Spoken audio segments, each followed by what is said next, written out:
Hey folks, welcome into day three. We are underway of getting started. And if you haven't paid attention, this has been a phenomenal 3-day workshop so far where we're teaching you how to use reviews or reputation management to be able to go in the market and then flip that over into a high ticket service. I have James Bonadies and his partner Jason McKim will join us here. Give me a one in the chat if today is your first day. And if you look at the Zoom chat, you'll notice that it is intentionally turned off. Our community managers will drop a link in there, which gives you the streaming link for multiple different channels. And I want you to interact in all the external high-level channels. I prefer Facebook page if possible. And looks like Jason just joined us. So let me go ahead and add Jason here. Jason, let me go ahead and make you a co-host so you can turn on your video and camera and audio and all that on. Jason and James have been going through very tactically, sharing a ton of different things. So without any further ado, the first thing I'll tell you is if you missed out so far on day one and two, you're going to probably feel a little behind, and that's okay. I recommend you going back to day one and day two, watching a lot of the replays at your own pace. And looks like Ethan or Jordan just dropped the link in the Zoom chat where you can interact with us. So let me just first get you all to interact if you don't mind. That usually helps our page algorithm to notify everyone else that's watching. So give me a one in the chat or tell us what city or state you're checking in from as we just get started here. So James, Jason, do a quick 30-second intro to you guys. I see again a few new names, I'm afraid, but let's do a quick intro again and we'll get started with day three. All right, I'll jump in really quick. Yeah, so started an agency back in 2014 after being a teacher for, I don't know, about 7 years at that time. Wasn't making enough money, but I did the traditional route of, undergrad, then master's degree to make 50 grand a year. So I turned to the agency route after failing many other online businesses. And that was the first thing that, it was a logical business to me. It made sense. And I went full force in 2014, teamed up with Jason around 15, 16, started coaching. We have about over 8,000 coaching students. And we've been teaching this process as well as running it in our own agency, the exact process that we've gone through for the last 3 years. And that's where I'm at. Love it. And Jason, you're my Air Force rock star. Tell us your story for 30 seconds if you don't mind. Yeah, for sure. Yeah, so did a lot of time in the Air Force and ended up ultimately getting out so I could be an entrepreneur. And first couple businesses I started kind of didn't go anywhere. And the real reason was because I couldn't figure out how to consistently get customers. And so I said, I need to crack this code. And so that's why I started pouring all my energy into and kind of discovered, services like SEO and lead generation ads and all this, and ultimately realized that other businesses like mine that kind of tanked before were in need of people like us that had the skills of marketing, that understood how to get customers consistently. And so I found that other businesses were willing to pay, just like I would have been willing to pay if someone had approached me and said, "Hey, I can help you get more customers." I would have taken it in a heartbeat. And so ultimately said, "Well, hey, this seems like a logical business. This seems like where I belong. This seems like the business that makes sense where I can help other businesses that were in the same situation I was and help them get more customers, help keep their businesses afloat. And in exchange, I get paid for that." So like James said, I started my agency in 2012 and we partnered up around 2015 or so. And yeah, we just been rocking this and best business in the world. So been I excited to be love here it. the last few days. I love it. So before we get started with day three content, let's do some housekeeping real quick. James, you had given me a homework yesterday. You might have forgotten, but the homework was pick a winner for the hat giveaway. And I'm gonna pick Sarah Louise or Lewis. She was the one that posted yesterday in our Instagram stories and Facebook stories and tagged everybody. So Sarah followed that down to the T. Congrats, Sarah. We'll find you and let you know that you won, I believe, a hat or some kind of a swag. Yeah, the So hat right that's here. that's my checkoff list for myself. Item done. The next thing is housekeeping. So if you are watching this from the outside, meaning if you're not part of the high level community, we've got a fantastic offer that we don't normally do, which is a 30-day trial to a high level account. You can choose whichever plan you want, or you can upgrade to the next highest plan. If you're on the 97, you go to the 297 or 297 and go to 497 if you think it's appropriate. But either way, no pressure there. But if you don't have a high level account, this is a great opportunity for you to jump into our workshop offer. And James is giving away a ton of things. I mean, sales scripts, snapshots. He has his own private high level training. There's a ton of different things that he's giving away if you are going to sign up as his own as an affiliate. I mean, as a under his affiliation. So take advantage of that. James, do you mind sharing the link real quick before we get started with day three? And if you go through the replays or even partake in this session today, we are going to be inside the platform going through different things. So you definitely need a high level account if you want to follow down to the T as you kind of take part in this workshop. And James, can you just review what they get out of it, the offer? Just want to make sure I'm on the same page. And if you want to make Yeah. that, if you want to make that yellow or something, the link I can't see it. And full screen it, please. Thank you. Yeah. All right. Yellow, right? I never know Whatever gold. what color you can see the most of. Yeah, so without revealing like the total giveaway, which we'll do at the end, because I added some things too as I was going through and wondering what people could use and utilize depending on where they are. So we'll just drop in the original screen that I had, which looks like something like this. So these are what's up for grabs basically is trainings. We have our own Go High Level training, which is geared toward marketing agencies. So you don't have to learn things that you'll never use. We're going to have a Facebook ads training, a pay-per-click training. And then on the snapshot side, you have an agency site, which we went through on day one, where it's all custom values. So you can get it up and done in like 10 minutes. 13 done for you funnels, which we'll talk a little bit more about today. The rep management, which we went through yesterday, snapshot with the referral automation, which we're going to talk about today. And then everybody's basically going to have access to these scripts and sheets, depending on, maybe you already had a Go High Level account. But at the end of today, I will have it all organized, meaning you guys will all hear exactly what levels get what and how to get them. So hopefully that makes sense and doesn't get too Yeah, confusing.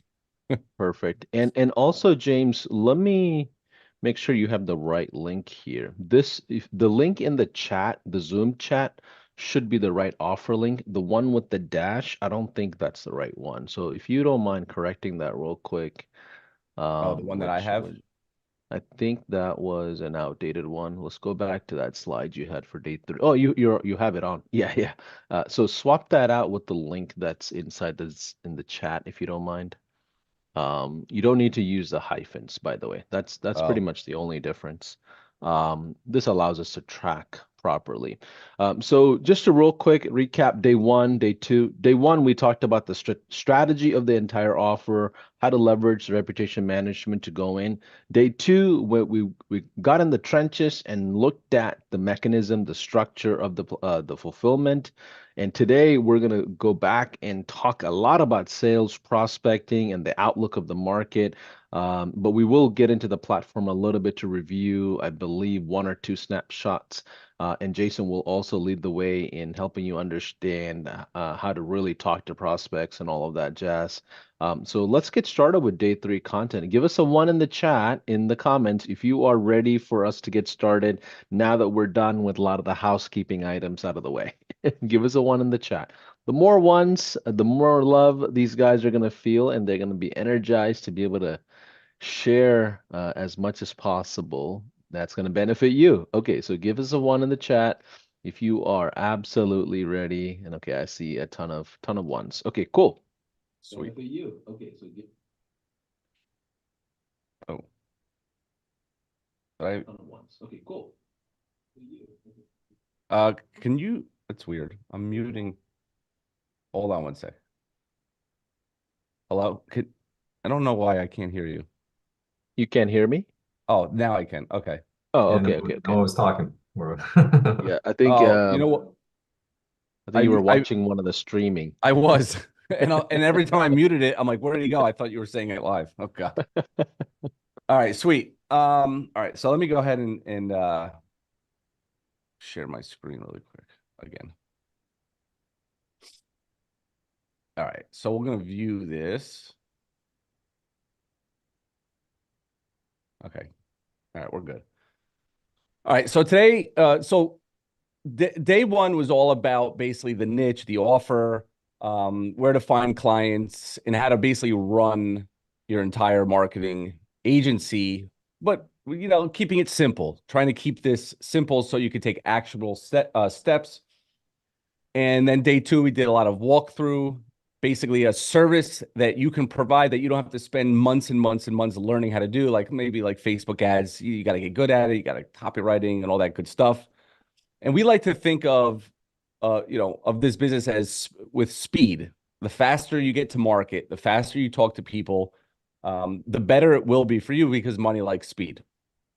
And we find that a lot of people starting this business or even have started it in the last 6 months to a year and just couldn't get going is because they think they need to now go learn Facebook ads. So they go buy a course on Facebook ads, and they go buy a course on how to run pay-per-click ads, then they go buy a course on sales and scripts, and then they go buy, by the time they're done, they've bought 8, 9, 10 different courses, all taught differently, right? And confusion and overwhelm sets in, and they're like, this is, I can't do this. And so keeping it simple is the most important aspect, and it's what has driven this 3-day workshop. So today we kind of take the role of, all right, if you can pick your niche based on immediate opportunities, and you know the process to bring them through. And now let's remove the having to sell from the equation. And the best way to do that is how to ask for referrals properly.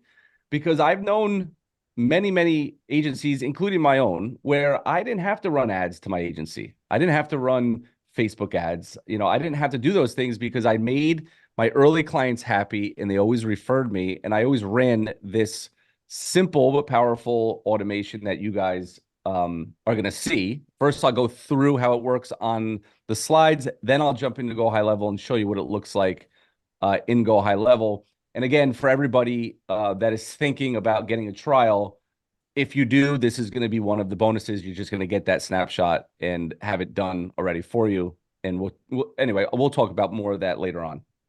Okay. So how do you turn one happy client? Because it could equate to 3 in the future. I like to use the power of 3. There's something in the minds of people, 3 is not too much, right? It doesn't seem overwhelming, and it's practical for the average person. So if you're asking for, 1 referral from somebody, you'll probably get it if you ask for 3, okay? And so again, there's my workshop link. Apparently I've been sharing the wrong one. Hopefully it doesn't mess it all up, but we'll see what happens with that. Let me just get my click over here. And I do want to warn you guys, like I did on day 1. I forgot to do this on day 2. So we're going to be giving away, again, I added them in the slideshow to remind myself for Paulson to pick a winner. We'll give away some more swag. I got a lot of it here, so I'd like to get some of that and clear my shelves. I'm going to give away free coaching, another one, okay? It's the last day. We got to give it all away, right? And I'm Yeah. also going to give away a 1 year of Go High Level paid. Okay. Now I probably can't pay it for you, but I will tell you that I'll send $970 at the end. At the very end is Oh when my gosh. Paulson is gonna pick a winner. Okay. Is that cool with everybody? Because I don't see enough comments. I don't see enough Here's of here's ones. here's what I need everyone to do. Throughout this whole workshop, I want you to record a quick 10-15 second clip and post on your social stories, post on your social platforms, tag High Level, tag James and Jason, And out of the folks that post a story after the event, or during the event, if we see, well, we're live on Instagram, so I can't see who's on the story. But if you post and comment that you posted, I'll pick a winner, okay? And we'll verify that. But I've never seen anybody give away a high level account or sponsor a high level account. So that's pretty brilliant, by the way, James. If you're especially like a student or someone who's trying to get started out, this is one heck of a giveaway. I'm pretty impressed. Listen, I mean, everybody's, This is a I was trying teacher to in think, you. I was trying to think of like the best way to like, basically like give somebody a chance that maybe can't afford the 97 a month or whatever. So I thought, what a great way to do it. So, That's um, amazing. yeah. And so, and another thing too, Paulson, for everybody on here, maybe somebody that was on the day one and they, maybe they're not here, your friends or your coworkers or, people that maybe you're an agency owner, you have three employees, whatever it is. Why don't you go over there and drop them the link as well and invite them to come? Because who knows, if they're on your team and they win it, well, so did you, right? All right, cool. So first thing I want to do is I want to show this little email that I happened to get. This thing's blocking me. Let me move you over here. 15 hours ago, from a student or whatever. Anyway, I was going back and forth with him about something, and he says we FYI, we over 800 dentist offices verified and started to launch. What do you think he's launching? What service do you think he's launching on all these dentist offices? I'm gonna have to guess reputation management or reviews. Yes. Okay. So in this, I guess by sheer luck, makes the point about this on day 3. The biggest point that I could make is you could do high ticket agencies, right? But you also could just keep one service and just get very, very good at it. And what happens is rep management, especially for franchises, okay, is enormous. Now, obviously, it's going to be the hardest thing to do is to, land 800 franchise dentist offices or, Burger King or McDonald's or something like that. But it happens, right? These are the things that happen when you have the offer and you offer it to enough people and enough people now know what you do. And maybe they know a franchisee, maybe in just New Jersey, they have 30 offices, right? Or they have 20 offices. Now you're selling not just one, you're selling 30. And that's where 297 a month times 30 all of a sudden becomes big. And now you're only working with one company and 30 offices. So there's a lot of ways to slice this business. Okay. It's not one way fits all. It almost happens on accident. When you take the action, you get good at something, you open your mouth, you post on Facebook, maybe, you even start a YouTube channel about a service that you're really good at. You show case studies, and all of a sudden people start to get to know you and referrals start to happen. Okay. So I just wanted to post that really quick. So real quick, I'm going to do a little bit of boring stuff, but I think it's important to understand that referrals is so easy to get, but why doesn't everybody do it? And so if you take a look at from social media today, 78% of B2B marketers say that the referral programs they put in place generate good or excellent leads and results. 60% of marketers say that referral programs generate a high volume of lead. 54% say that referral programs have a lower cost per lead than other channels, and marketers rate referrals as the second highest source of quality of leads. So for those of you who do have a business, a marketing agency, how many of you don't ask for leads? You could put a 1 in the chat for that. And that's for somebody who maybe has 1 client or 2 clients. And we can even say people who don't have any clients, but they've still never asked anybody. Yeah, because this has a resonation in the arm's reach that we talked about on day 1 that I just seen. Just a shout out to who was it? Who was it? Shout out to all right, well, I'll have to get back to someone in the comments here. The comments are flying off the hook, which is good. Glad you guys are commenting.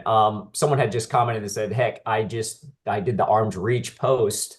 Again, we posted it up on the screen on day one, I believe. So if you haven't seen the replays, definitely go back from the beginning, watch all this. We kind of spilled the beans on everything, including telling you what to say and how to say it. And I think he says he's in conversation with like 20 people. He had like 20 people come in, and it ties into this. So whether you have clients now or you're just getting started, it's important to embrace the network, the warm network, and the sharing of what it is that you do and the asking for business. Yep. And we hone this in a lot weekly on our weekly live calls. And as a matter of fact, one of our students just posted, that's why I have referralology.com. So again, getting it in your mind that the whole process is getting that first client, making them happy, and asking for referrals. That's what we're talking about today. So if it's so easy, why doesn't everybody do it? So what some common pitfalls are, just like anything, you're probably asking too late if you even ask. Most people take that first no as the end all be all response.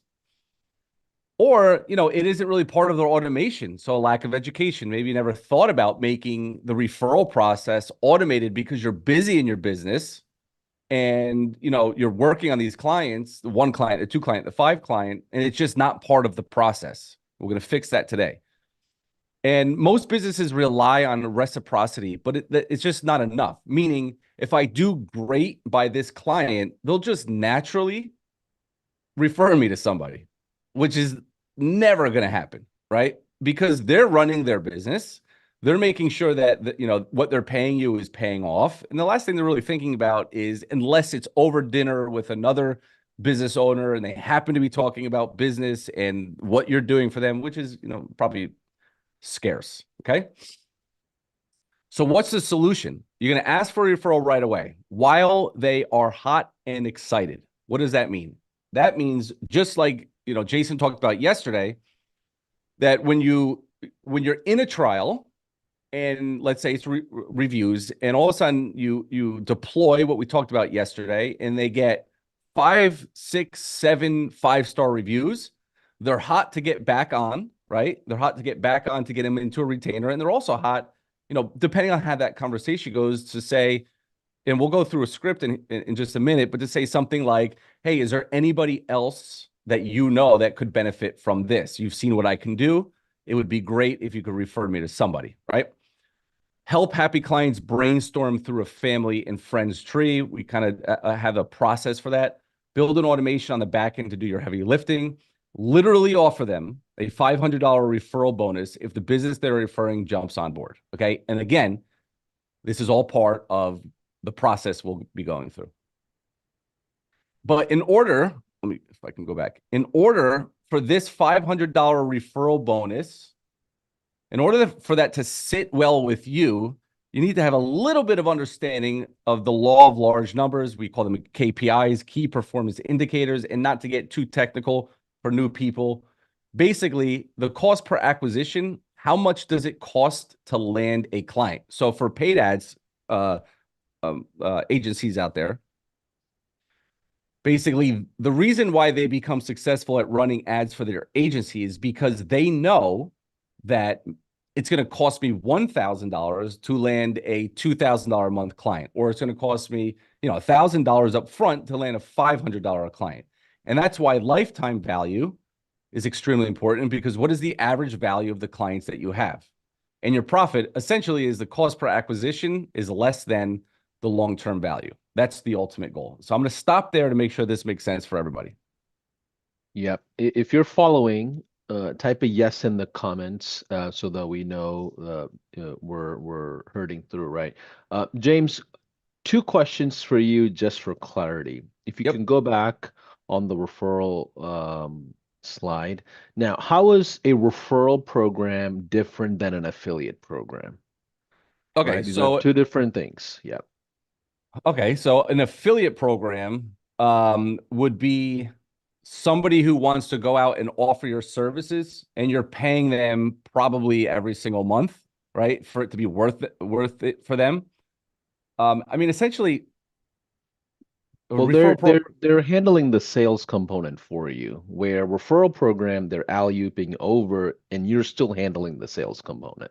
That's the real big difference in my eyes. Right. So, okay, a referral, right. So, referral is somebody is just literally warm marketing you the name and phone number, and then you're going to call them.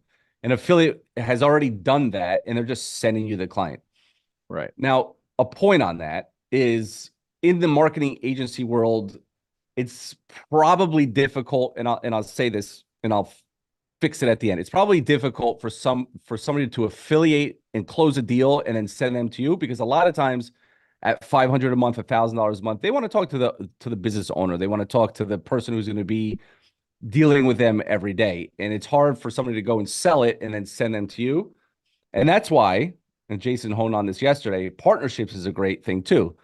And this is another thing that you could go into is, hey, I could partner with somebody who could refer or affiliate as my salesperson, and they're part of the company and we're splitting profits, or they're taking 30%. Their only job is to sell them and then give them to me so I can go ahead and fulfill. All right. Yep.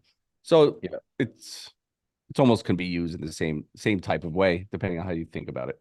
Yeah, with marketing services like this, we see profit sharing as really the only option on a Yeah, referral or a affiliate relationship. But with SaaS, a lot of you that are running SaaS, the affiliate play is pretty relevant, especially if you have affiliates that have their own audience, they understand software or your thing 100%. that you're doing. So, marketing services, James is absolutely right. They want to talk to the business owner. They want Yeah, to get to the decision maker. They want to have a CMO on file at the end of the day. exactly. That's exactly right. All right, cool. So if you looked at real numbers, cost per acquisition, let's say it's costing $1,000.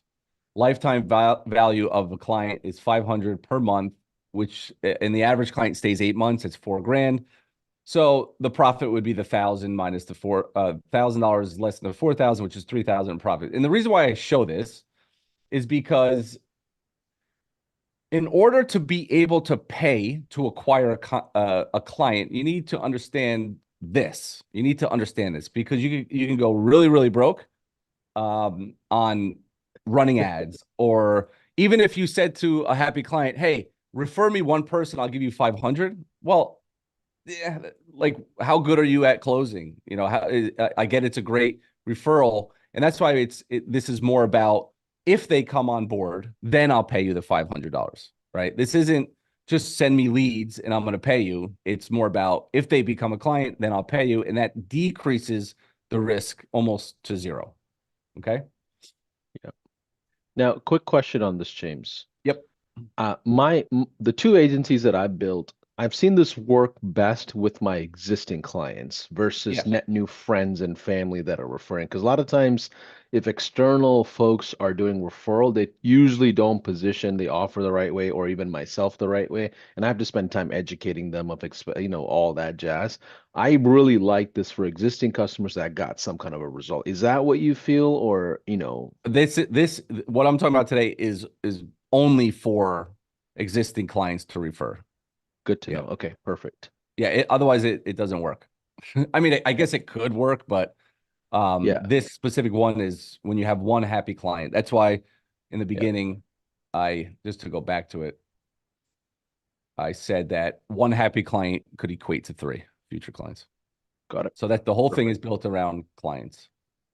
All right, cool. And so the game kind of changes when you know your cost per acquisition. You're going to know the average client lifetime value. And now you can predictably spend money to acquire, find ways to increase their lifetime value. And then when you can increase your client's lifetime value, you can now spend more to acquire, right? And that brings us to, oh, I got to give something away, because I'm going to run out of slides fast. So let's give something away. We'll give another coaching What was spot. the Okay, what was the giveaway? It's a coaching spot. Yeah, And in our what is coaching what is program. what is the coaching spot? Like they get access to you or your courses or community? They Like get what is that? access to the local marketing vault, which is a full-fledged marketing course. They get access to our private Facebook group, which we have 6 Q&As a week, Monday through Friday, sometimes 2 a day. What else they get access to, Jason? I'm trying to think. Oh, Yeah, I mean, they're gonna get everything. a whole A to Z agency how to start an agency business, and learning not only reputation management, which we've been talking about on this workshop here the last few days. We have 4 other services that we talk about how to execute. I have a complete sales strategy, sales process, how to scale, how to grow. It's everything. It's the whole A to Z agency course on top of what James said, the support of we have multiple coaches. We actually have 7 Q&As a week, Monday through Friday. Some days we have 2. So bottom line is it's a hey, we're going to hold your hand, show you the A to Z, show you the ropes, and take you from 0 to success. Perfect. So in exchange for that, to get the giveaway, here's what I want you to do. I want you to grab your phones and record the screen that you're watching this workshop and tag High Level and tag James and Jason on all your socials and stories, and our team will repost it. It just really just gives us a good organic engagement, at least as an exchange. We're doing this whole thing for free. So let me go through. Let me Do you want just to see announce it at the end? well, I can pick one now as You we can pick go one through now. it. Okay. Okay, cool. Let me just go through it. Let's see. Let's go with Mark Cantrell. Hey, Mark, you are the winner of their coaching program, and looks like he was engaging quite a bit early on. So I just picked him as he just showed up on my news feed here. Perfect, Mark. Nice. I think Mark is from Oklahoma. So, Sweet. Yeah, we'll all we'll right, find you, cool. Mark. I have your name written down. All right, perfect. Let's continue. The wrong Mark, the guy said. Somebody said the wrong Mark. That's funny. Yeah, and this is, by the way, just so context, this is worth thousands of dollars. So just so guys know. All right. So as Dan Kennedy would say, by the way, I hope it's Dan Kennedy. I can't remember. I think it is. The person who could spend the most to acquire will always win. Okay. And so the mindset is critical for growth. And this changes the way you think about landing clients. And this allows you to finally run your business like a business. Okay. And this is going to make sense more in a minute. So to drive this point home, this is why you would be willing to pay referral fees to get clients for existing clients. So the reason why I had to go through those slides is because a lot of people in the beginning, when you just tell them, hey, why don't you go to your client and say, I'll give you $500, to help me land another one, essentially, to give me a referral that becomes a client. A lot of people don't get it. Like, they're like, why would I do that? Like, I could just ask. And yes, you can. The point of this entire process is to understand that you're going to go from asking to basically saying, at some point during the conversations in this automation, is to say, hey, listen, did you know that we are willing to pay $500 to help us get to refer us somebody that if they become a client, you get $500. Okay. And this will all make more sense. Like I said, everything we talk about always comes full circle and it eventually makes a lot of sense. So hopefully you guys will stay till the end. All right. So how and when to ask for referral. So the best thing to do is you're going to keep it simple. Like I mentioned at the beginning, when your client is excited, happy, you've relieved them from some sort of pain, or even during conversation, if they give you a compliment, like, wow, I've been working, we used to get this with pain management doctors all the time, where a lot of times these pain management doctors, because they spent so much money up front to build their wellness center and have other doctors and all this stuff. And so when it comes to the marketing, they end up signing, for some reason, these 12-month, 18-month contracts. And 70% of the time when we talk to these guys, they literally were like, been paying this company, but I don't even know if I've ever gotten anything from it. And so that's a compliment, right? And so if they're saying that to me, and it's after I've delivered them 5 leads, 10 leads, or whatever it might be, a result, the next best thing is, well, listen, doc, you probably know a lot of other pain management doctors. Is there any way you can refer me to some of them? You've seen what I could do, right? That's the conversation. Somebody asked me to go back 2 slides. Yeah. So I'm just going to do that. Okay. And guys and gals, when you get these strategies from James and Jason, like take what you're learning and reiterate it. Create the 2.0 version of this and make Yep. it for yourself. Like this is just inspiration and fundamental basis of it. Like when I'm hearing this, what I'm gonna do in my mind, if I was still having my agency, I would probably switch the $500 referral into a lifetime thing. So I give the doc or the referral partner a incentive Recurring. to get recurring commission, and then on top of that I will ask them to jump into my coaching. I will ask them to take a hand in my account management to help me keep those other docs that are coming on board. That's the way you all should think. Just take what you're seeing and create the 2.0 3.0 version out of it. I'm not trying to complicate it, but or one up what James is saying, but just giving you context to how to look at this. Yeah, exactly. I mean, you take the foundations of this, and your offer to asking for referrals could be literally anything, right? Maybe you have, a full service that you charge 7,000 a month for, 5,000 a month. Now maybe you should be saying, "Hey, I'll give you 2,500, or I'll give you 500 a month," right? You could do anything you want. It's like but the process is the important part. Um, and so, how do you ask? You straight up ask them, right? A lot of people just don't do it. And so you could say something like, I'm so happy you're having a great experience with my company. Do you know anyone else who could benefit from our services the same way you are currently benefiting? Right? No difference from the example I gave from the life insurance guy who always asks for referrals at the kitchen table. People like to do nice things. If they feel like you could help a friend, why wouldn't they refer you? Right? And so a big problem you could solve right now is you just ask. Now, what if they say no? Well, you could say something like, I understand. Typically, there are 3 ways clients help me out. One way is by clients giving me referrals. So this is now the backdoor way. They're like, oh, listen, I don't like to refer business from friends of of a friend. I don't want to refer them. This is not what I do, which has happened. And so you could flip the script by saying, well, one way is by clients giving me referrals. You obviously don't want to do that, which is fine. I respect that. It's how I stay in business. But the second way is they give me a positive review online, or a testimonial video with me, or all the above, right? And so now you're asking, what do you feel most comfortable with? And so, okay, maybe they won't refer you a direct client, but they're going to want to help you out in some way. So they can jump on and do a testimonial with you. Okay. Let me tell you something, probably worth more than a client, because that thing lives online forever. And it could be on your website. More people will hit your website and you can talk, right? It could be on your Google business profile. I mean, you can go on and on here. So we're actually turning over every stone we possibly can. And this is all just from one client. Okay. One happy client. All right. So does this make sense? Yep. Can I ask you a question? Do Yeah. Yeah. you notice or do you observe that businesses or marketers that are starting out usually gets better referrals because everybody's trying to help them out or in the early in their journey, or is it just sporadic? I I, mean, go ahead, well, Jason. I'll say it this way. I'll chime in on that. Is it's actually the opposite, because the newer marketers tend to never ask.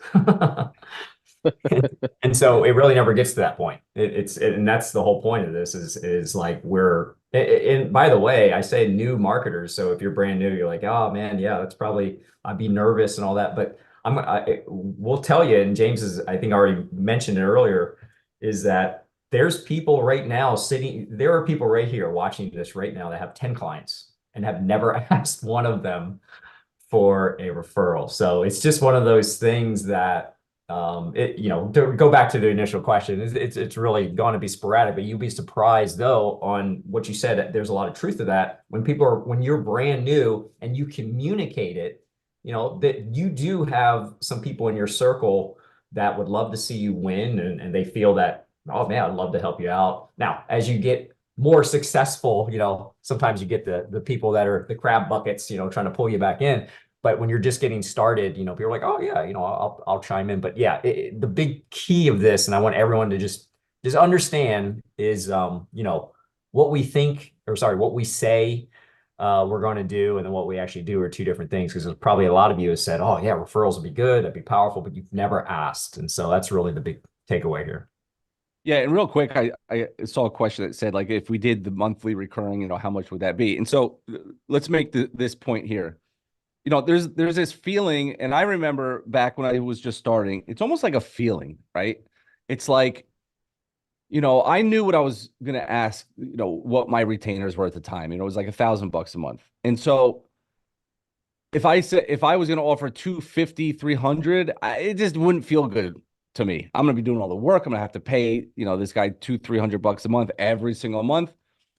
But maybe $100 a month would feel good. So I would say, what are you willing? And that goes back to the client value. It goes back to, out of the 1,000, what's the profit in that?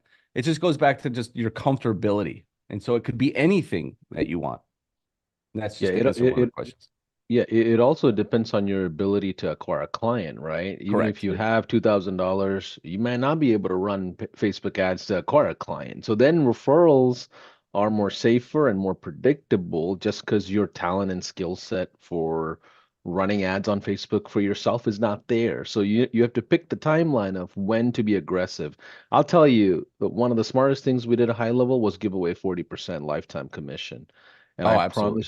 I promise you, we built a sales force of an army of people that are raving fans of high level. Then you Yep. back it up with the product, right? Same thing applies to all of you. Like if you back up the results that Jason and James are teaching you, people are gonna feel a lot more fluid and free to refer you when you ask. If they don't feel like they got the results, they're going to be hesitant no matter what the commission they may get or not. It's not about the Exactly. money, it's about the principle of the relationship.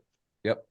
And I'll add in really quick that an important thing to always keep in mind in many areas of business, James and I are constantly talking about this in our coaching program is the ability to have perspective.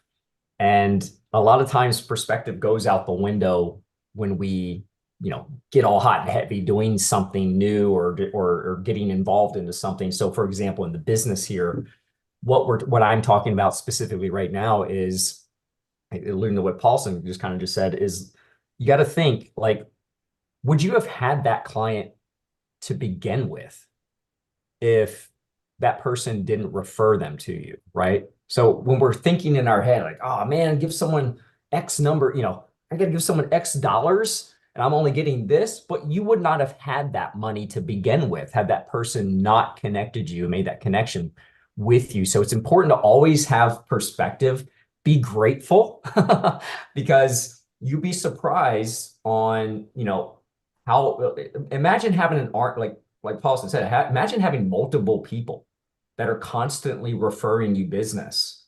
Who cares if you're giving X% out to them? Oh, the accumulation of the money that you're making, hey, allows you to invest more into your business. You can have a team, you can have employees in your team that is managing all these services. I mean, you can get the profit out of there, but also just have perspective on what do I have and what wouldn't I have if it wasn't for this situation, right? Yeah, exactly. It's like winning the lottery and complaining about taxes. Exactly. Perfect example, Jeff. That's a perfect example. I So agree. keep that perspective.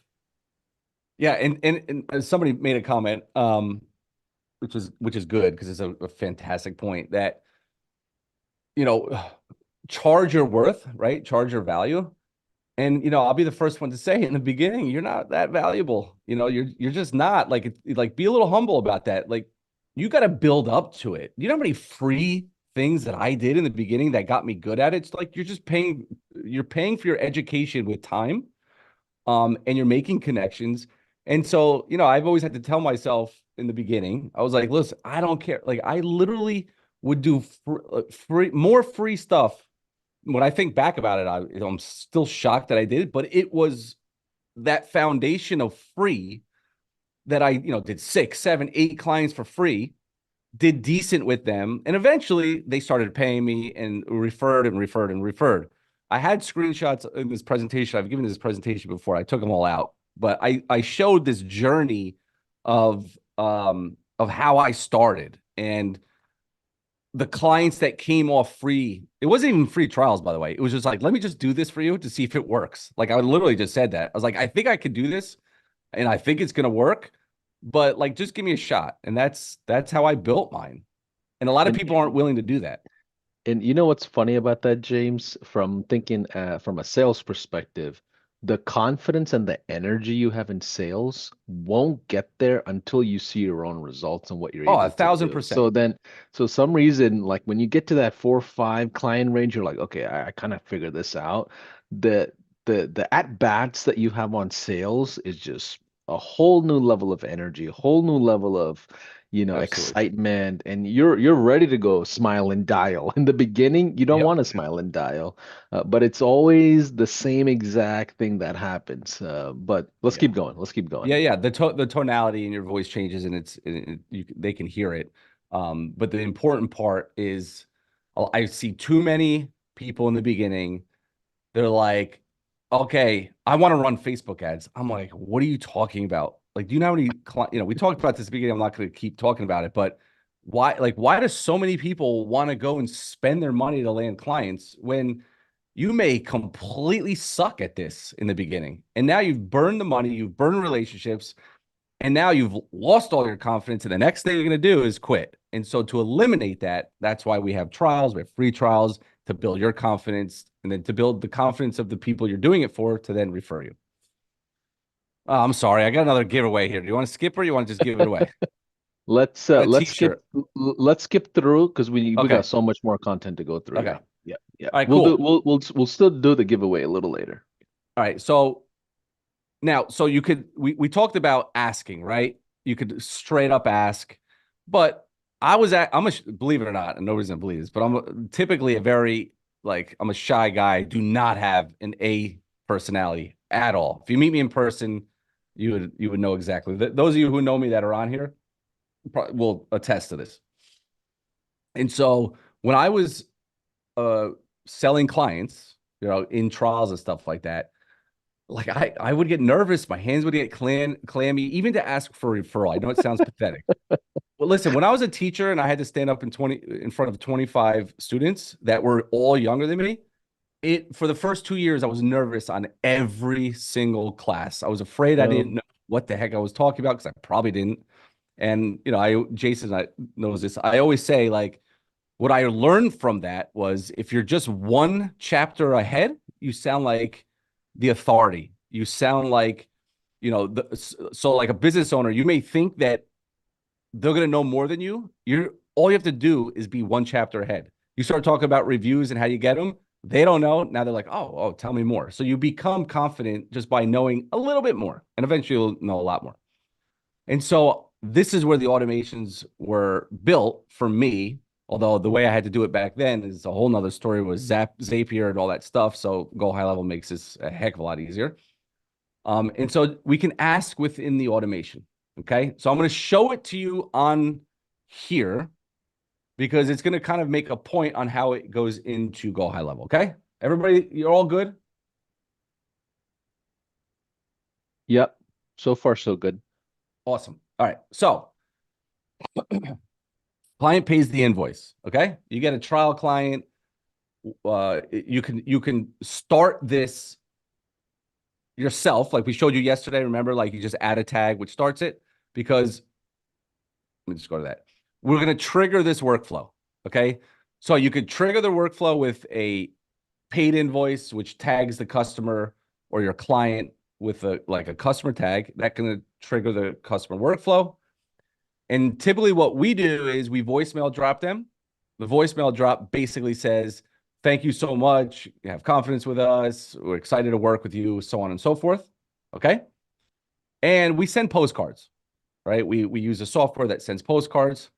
And so we do those two things. We do the touch point of voicemail drop. We need to, I think Alex Hormozy always said it, and I cannot remember what he says, but kind of like assure them that they've made a good decision by working with you, right? We're going to do that by deploying a voicemail drop and a postcard thanking them. Okay. And then 7 days.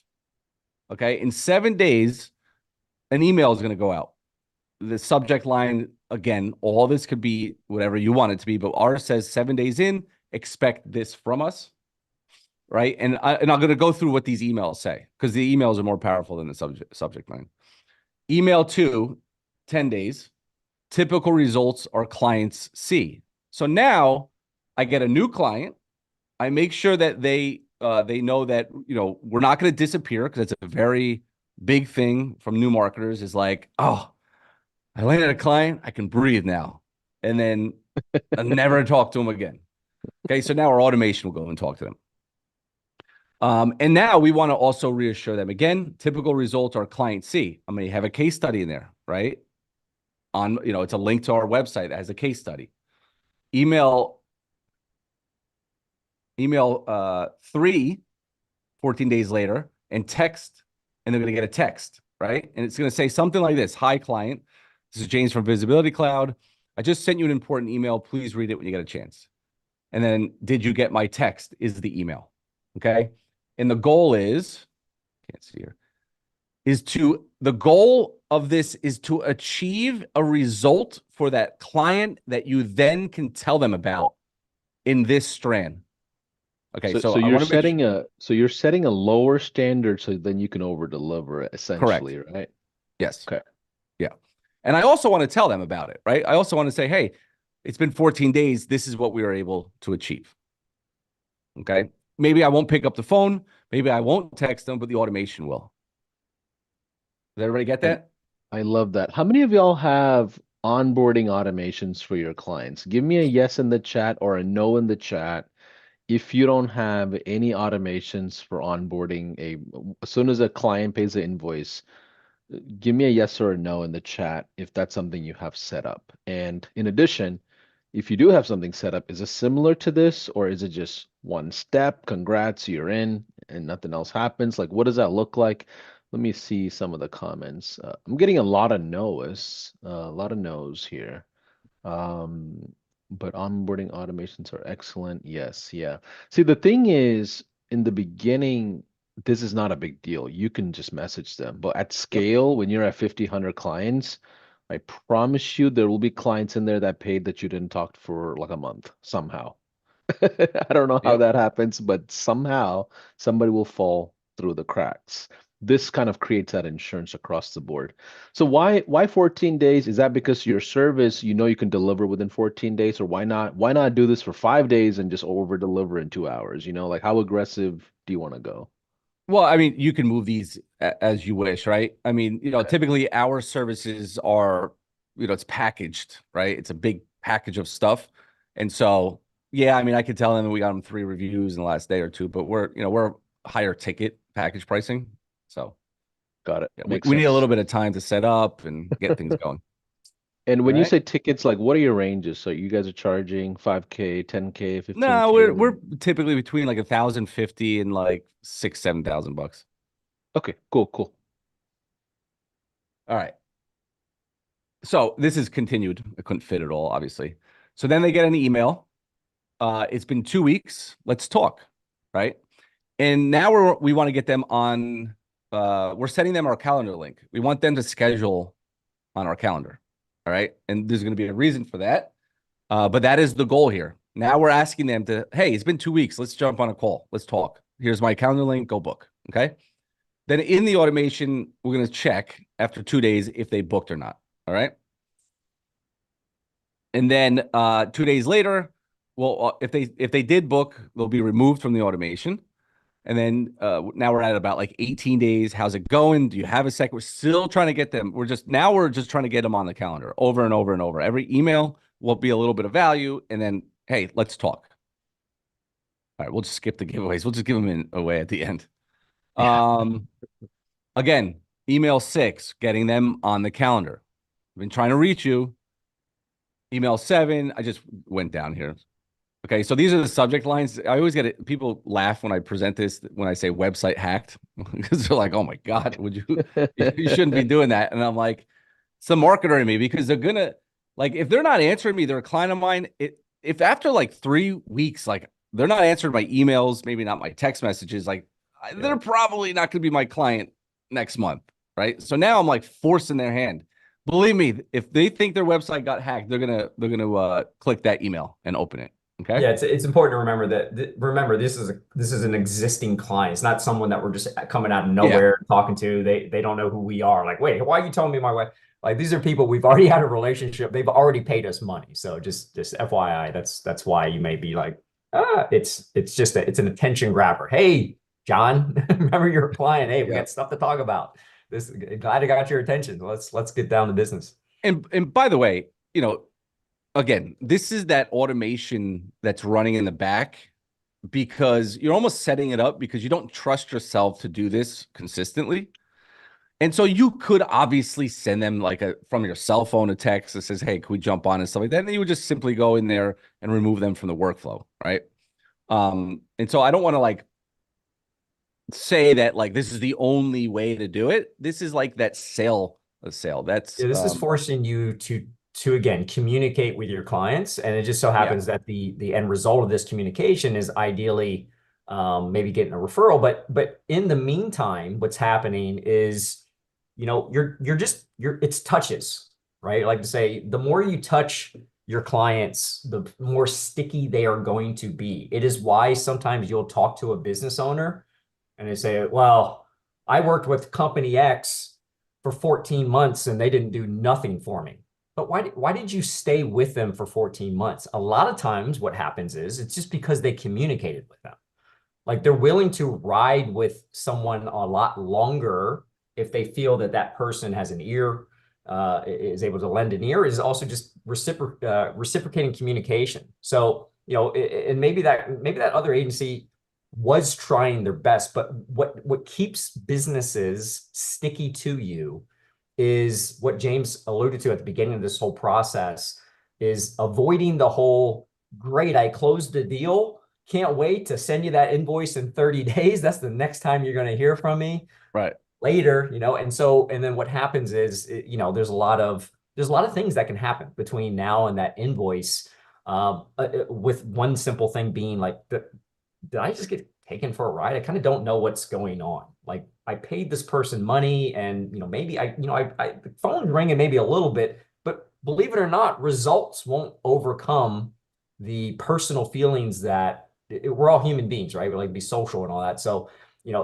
just because you're making it rain on their business, sometimes that's not good enough. Sometimes it's the touching aspect of, hey, I'm very confident in this, not only because of the results, but because, Jason and James are available. I know they're there. I know they got my back. I know they're working for me. I can reach out to them. They're reaching out to me. Like, you want it so that your client tells you when to stop talking to them, right? Hey, here's a frequency I prefer. And you can ask them that. Hey, what's a frequency of communication you prefer? I want to make sure that you stay as up to date as possible. But the last thing you want to do is disappear. But that's all this process is really doing. It's kind of helping force our hand to do those things, especially when we just start a service, when we're busy setting up that service. Again, it's very easy to forget that there's a person at the other end of this. So we get involved in the process. This just helps do some heavy lifting for you so you don't have to think about it. And in the end, the result of this process is doing something that we're not good at doing anyway, which is asking for more business. Yep. Yeah, and just to add a perspective, back in the day with my agency, what I would do, my onboarding process was 3 days long. So I had dental clients across the US, automotive clients across the US, and I had two different agencies. And as soon as they paid the invoice, within that week, within a couple of days, I would physically fly in person with the nice suit on, nice shirt on, and spend 2 days at the dental office. I would literally fly in. I would call like a local videographer and photographer in like that area and be like, I'll basically give them a t-shirt with my business name on it and say, hey, come in. I need you to take pictures of everything. So literally the first 2 days is a big old freaking photo shoot. Back in the day, we had like Active Campaign, Slide Broadcast, and Yep. ClickFunnels all patched together. So I'm teaching them the dashboard inside Active Campaign, right? And tell them, Yep. here's how you do sales. And what I did was just train the front desk. That was the way we That's did big. onboarding back in the day, right? And guess what? They get to know me, they know my style, and I take them out for lunch. Like these days, that's not even that's not even a thought. Everybody wants to be keyboard warrior and work from home, and I get it, but that's the way agencies used to do this and marketers used to do this, and even if it's not local. But just to Yep. give you perspective of how deep you can go, eventually you can hire account managers to do this. You can have client success managers to do this. You as the owner, don't assume you're going to be the one doing this forever. You're just setting the processes up, the structure up so someone else can take it over. Okay. But just wanted to give you some notes of like how to overdo this. It was Right. quite challenging logistically over time, but that was the standard we had to set. That was, and part of the sauce. That's crazy. You did way more than I ever did. I never did that. Well, I was charging like 3,500, 5K for A all-in-one month. marketing. I'm doing videography, photography, SEO, Facebook Got ads, it. Got it. Google Got it. ads, and I didn't want to take on a big number of clients. I was happy with like less than 50 clients at 5K a pop, you know. But different style, different season. Those price points are not friendly anymore in the marketplace. But Yeah. let's continue. Let's continue. All right. Where are we? So we're going to be doing the walkthrough of this. All Yeah. right. Should we do a giveaway since Yeah. Let's do. You okay. could give. Let's give away the T-shirt and the sweatshirt. Okay, let's see. Let me have you all comment what's been your biggest takeaway so far, and I'll just pick a good citizen out of the mix here.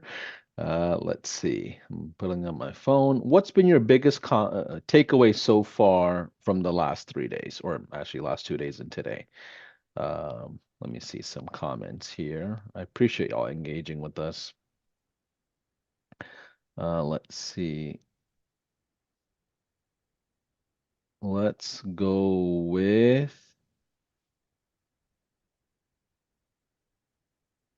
let's go with Celeste Green.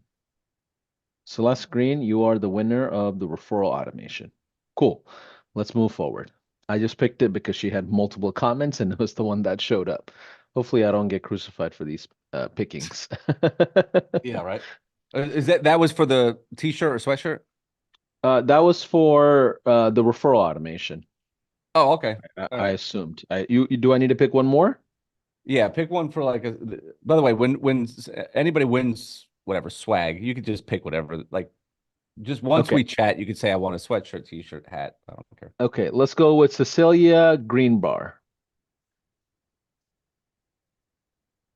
Cecilia right. Greenbar. Very good. All All right, right. cool. Okay. So obviously, like, looking at this, like this is how much better would it be to be able to just do this as an automation and be done with it? So that's what we're using Go High Level for. Okay. So, I mean, this is not like the hardest thing to explain. It's a 30-day referral automation um, workflow. Okay. We're going to trigger it by a customer tag. Let me slide my Zoom over here. All right. And we're going to wait 7 days and we're going to send that email 7 days in, and you can expect this. So now this one, and again, Paulson, like you guys see that I have this set up in here. My suggestion would be put them in email templates. They come out, they're a lot nicer than, this was set up years ago. And so if you could just copy this into like an email template and then choose the template here, that would be the best looking way to do it.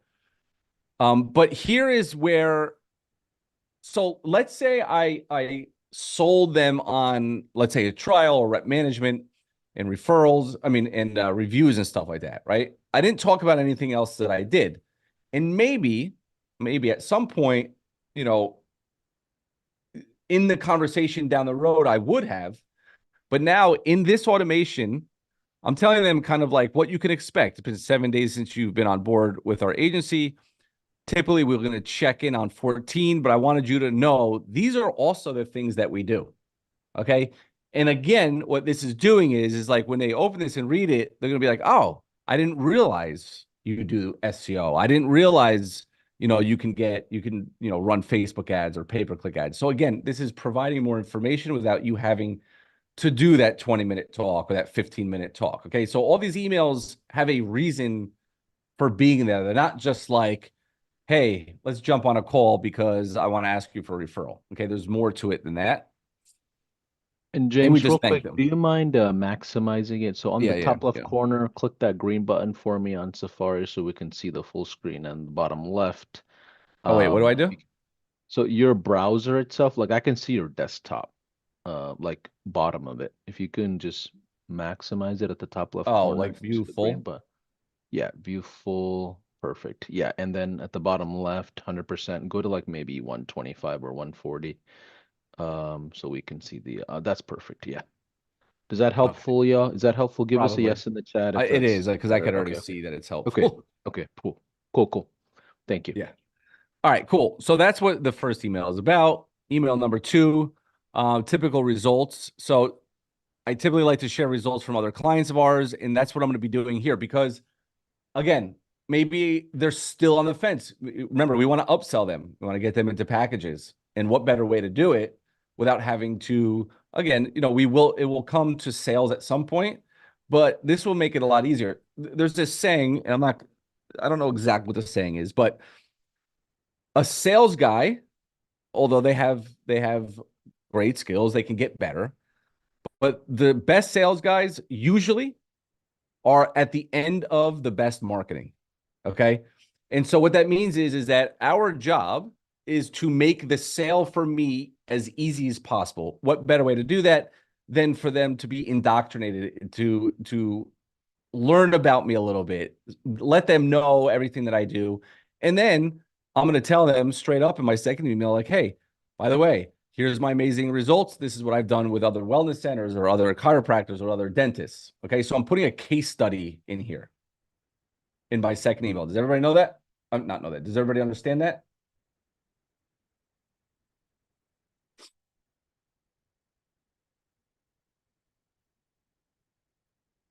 Yes. Okay.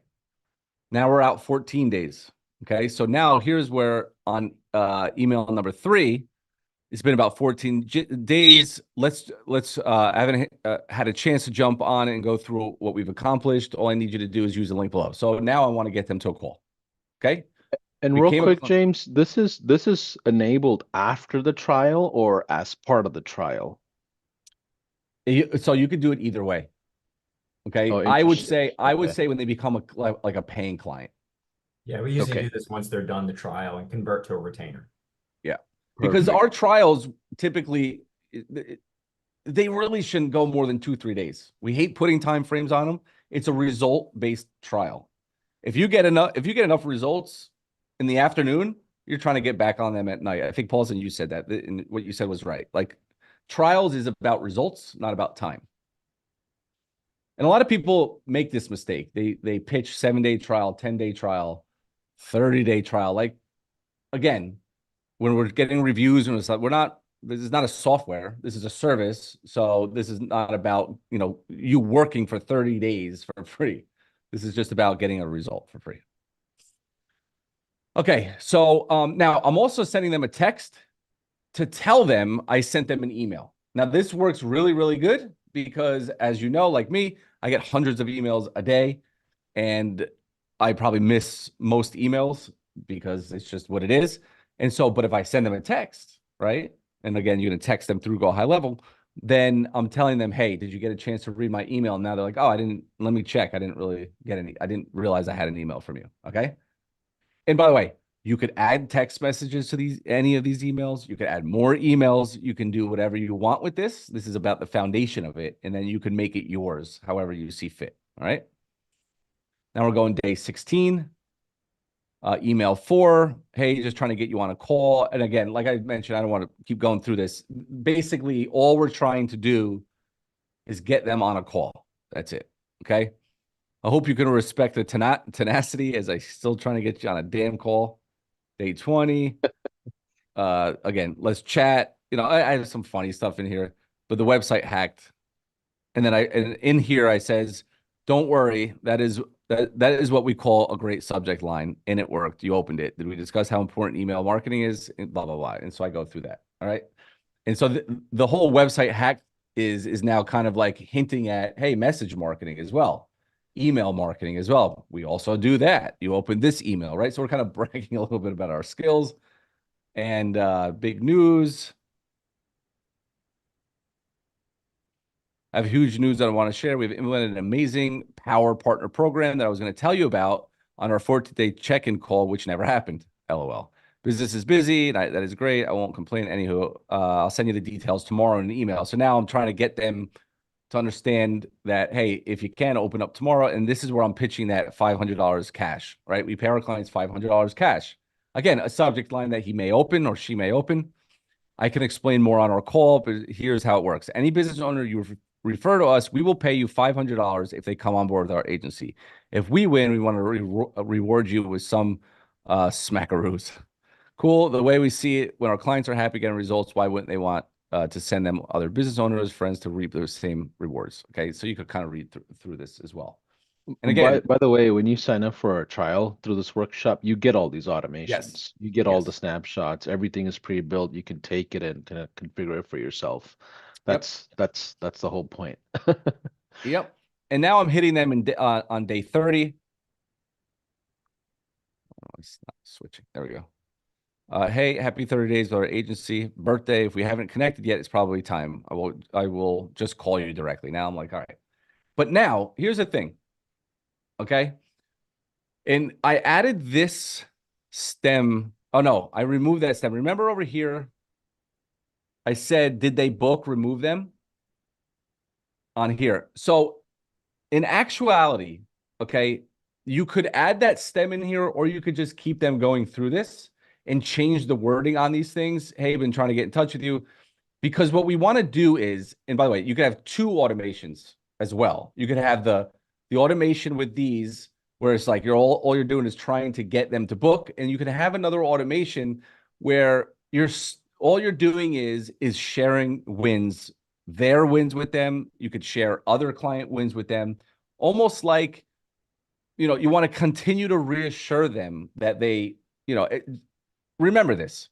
Every month you're reselling them again to stay with you, right?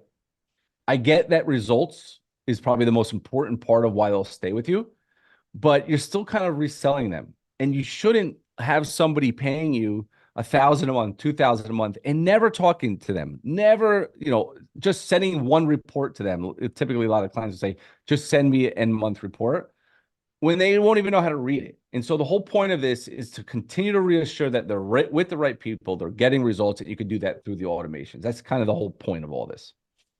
Can I provide two tips on this that I've seen a ton of agencies do? Yeah, absolutely. One is if you humanize the messaging and get it to the shortest number of words, usually you get better engagement in just marketing in Oh, general. 1,000. So Yes. the shorter the messages, the better, email or not. First tip, at the bottom of the messages, even if it's email, if you just simply put sent from iPhone, even if you have an Android, doesn't matter. Yeah, If you that'll work. just if you just type in on the email signature sent from iPhone at the bottom of every message, it looks like it's a personal message, Yes. right? Number two, biggest hack I've seen high-level marketing agencies do.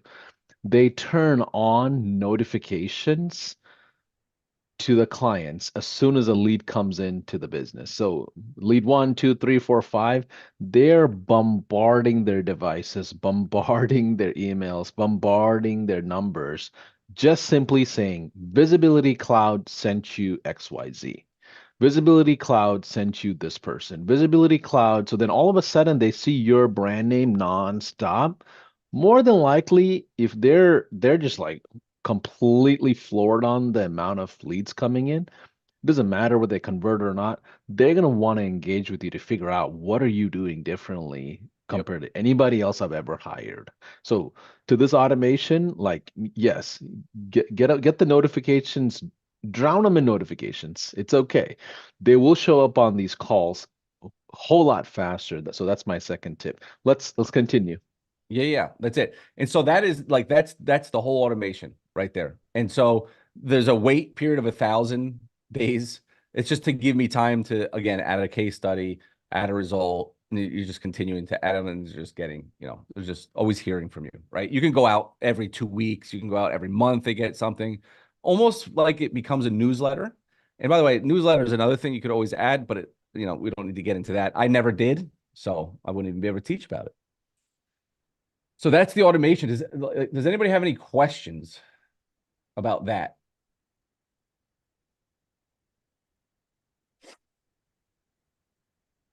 Like, and I would also recommend, learning content, doing your own research about email deliverability, SMS deliverability. Like there's so many nuances around your percentage going up. Like using lowercase case letters on a subject line is a lot better than capitalized letters. Using a image at the top of the email is like a terrible idea. There's so many different like practices when it comes to the technology and all these things. Yeah. But do your own research, and there's going to be webinars and all of that across our YouTube channels on stuff like that.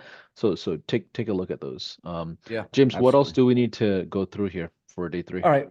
Yeah. So we could do one or two things. We could talk a little bit more about prospecting, and then I can go a little bit into kind of like that high ticket SaaS. Well, you know what? Let me pull up. Jason, do you want to go through a little bit more of the double tap method?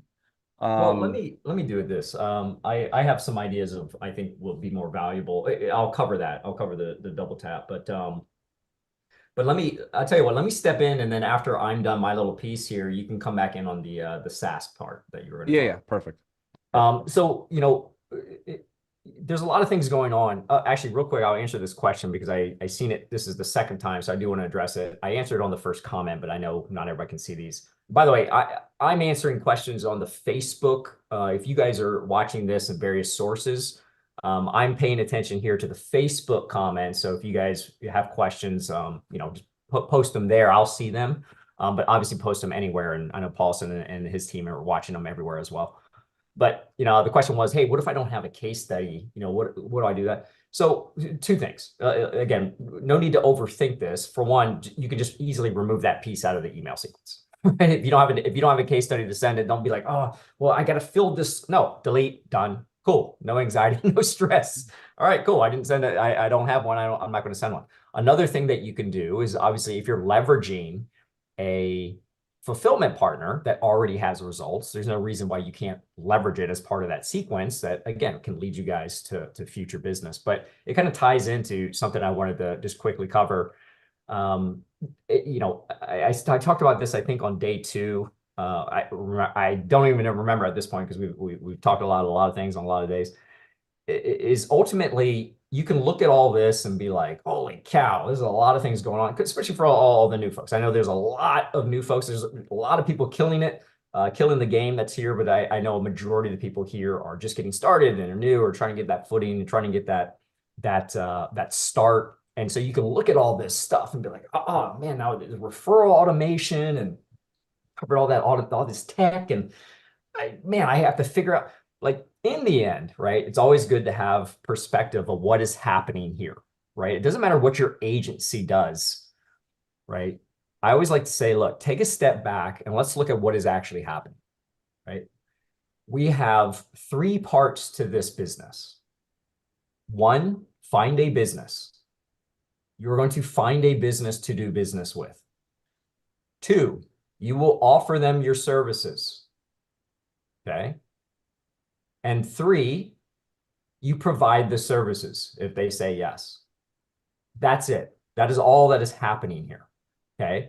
If I wanted to do this business at the most basic level, I can literally go anywhere outside, go walk into the nearest business.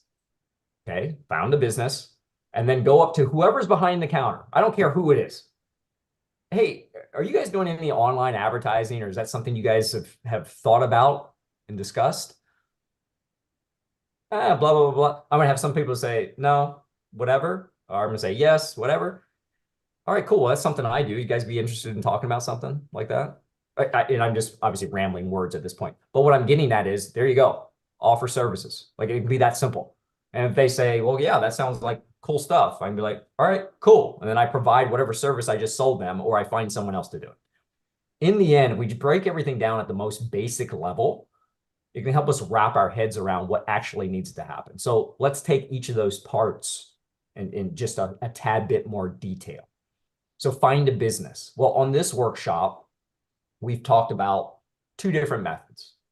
Okay. We talked about how there's warm prospecting and there's cold prospecting. Warm is where I can tap into essentially a prospecting source where people will come to me or people are handed to me, right? in the example of the arm's reach we used, or sorry, an example of that is the arm's reach, right? We showed you guys a post that you can literally just take, post on your Facebook page or any social media for that matter.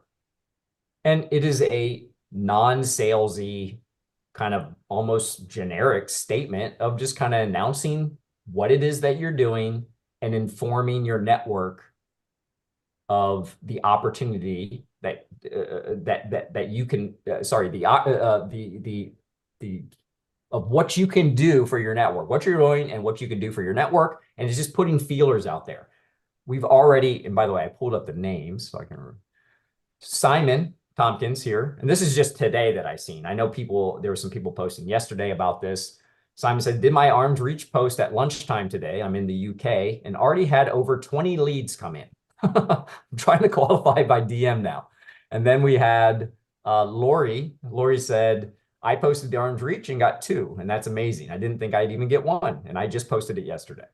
Right. I think so Kristen was another person. She said I did the arms reach, and six or seven people booked an appointment or requested an appointment. yeah, and so so under find a business, right? One simple post on a Facebook page can create opportunity, right? That's just one thing that we talked about. The second thing we talked about is that cold prospecting method. Okay, well, I posted my arms reach. What else can I be doing to get clients? Now, again, there's a million and one ways, and I'll touch on a couple here, but let's talk about the double tap that we talked about on day 1. The double tap is literally just taking, again, another script and taking that script and putting it into a Facebook message or an Instagram message, and then maybe putting that into an email as well. Basically hitting a business 2 different ways. And we talked about how do we find these businesses, right? Where we looked at a manual way where I can literally just go to Google right now and type in dentist near me and just start looking at the opportunities for reviews, right? Because I'll fast forward or jump ahead just really quick. The whole service that we're talking about has been reputation management over the last few days. So we'll talk about that in the next 2 pieces of the business. But go back to prospecting, we have a reason why we're reaching out to businesses. And in this case, we want to offer them reviews because that's going to be how we offer our services, and that's going to be the services we provide. So we identify someone who already needs our help, and we take a script essentially and message them on social media with it and potentially send them an email with it. And then if we want to add a little flair to it, we can add a phone call to that, following up on the messages that we sent, right? And in the end, all I have to do is consistently do it. So bottom line is I don't have to wonder where I'm going to find a business. When you wake up tomorrow morning, you guys all know where to find a business. You literally go to Google and just search. Really that simple. Or go into Go High Level, which would be the preferred method, and use the prospecting tool that we talked about, right? It's literally going to just hand deliver businesses, okay? So we found businesses. There's no mystery there, right? There's no mystery. The next thing we're going to do is offer them services, right? Now, what is that all about? Let's break that down. What have we talked about? Well, when I'm brand new and just getting started, offering services can be the most scary thing. Oh my God, why are they going to work with me? What are they going to do?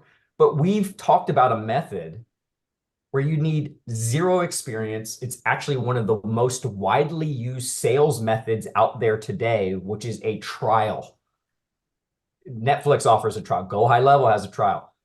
We are offering a trial, right? And you probably have signed up for 1 million trials in your lifetime. If you've ever even just existed in this world, you have signed up for a trial somewhere.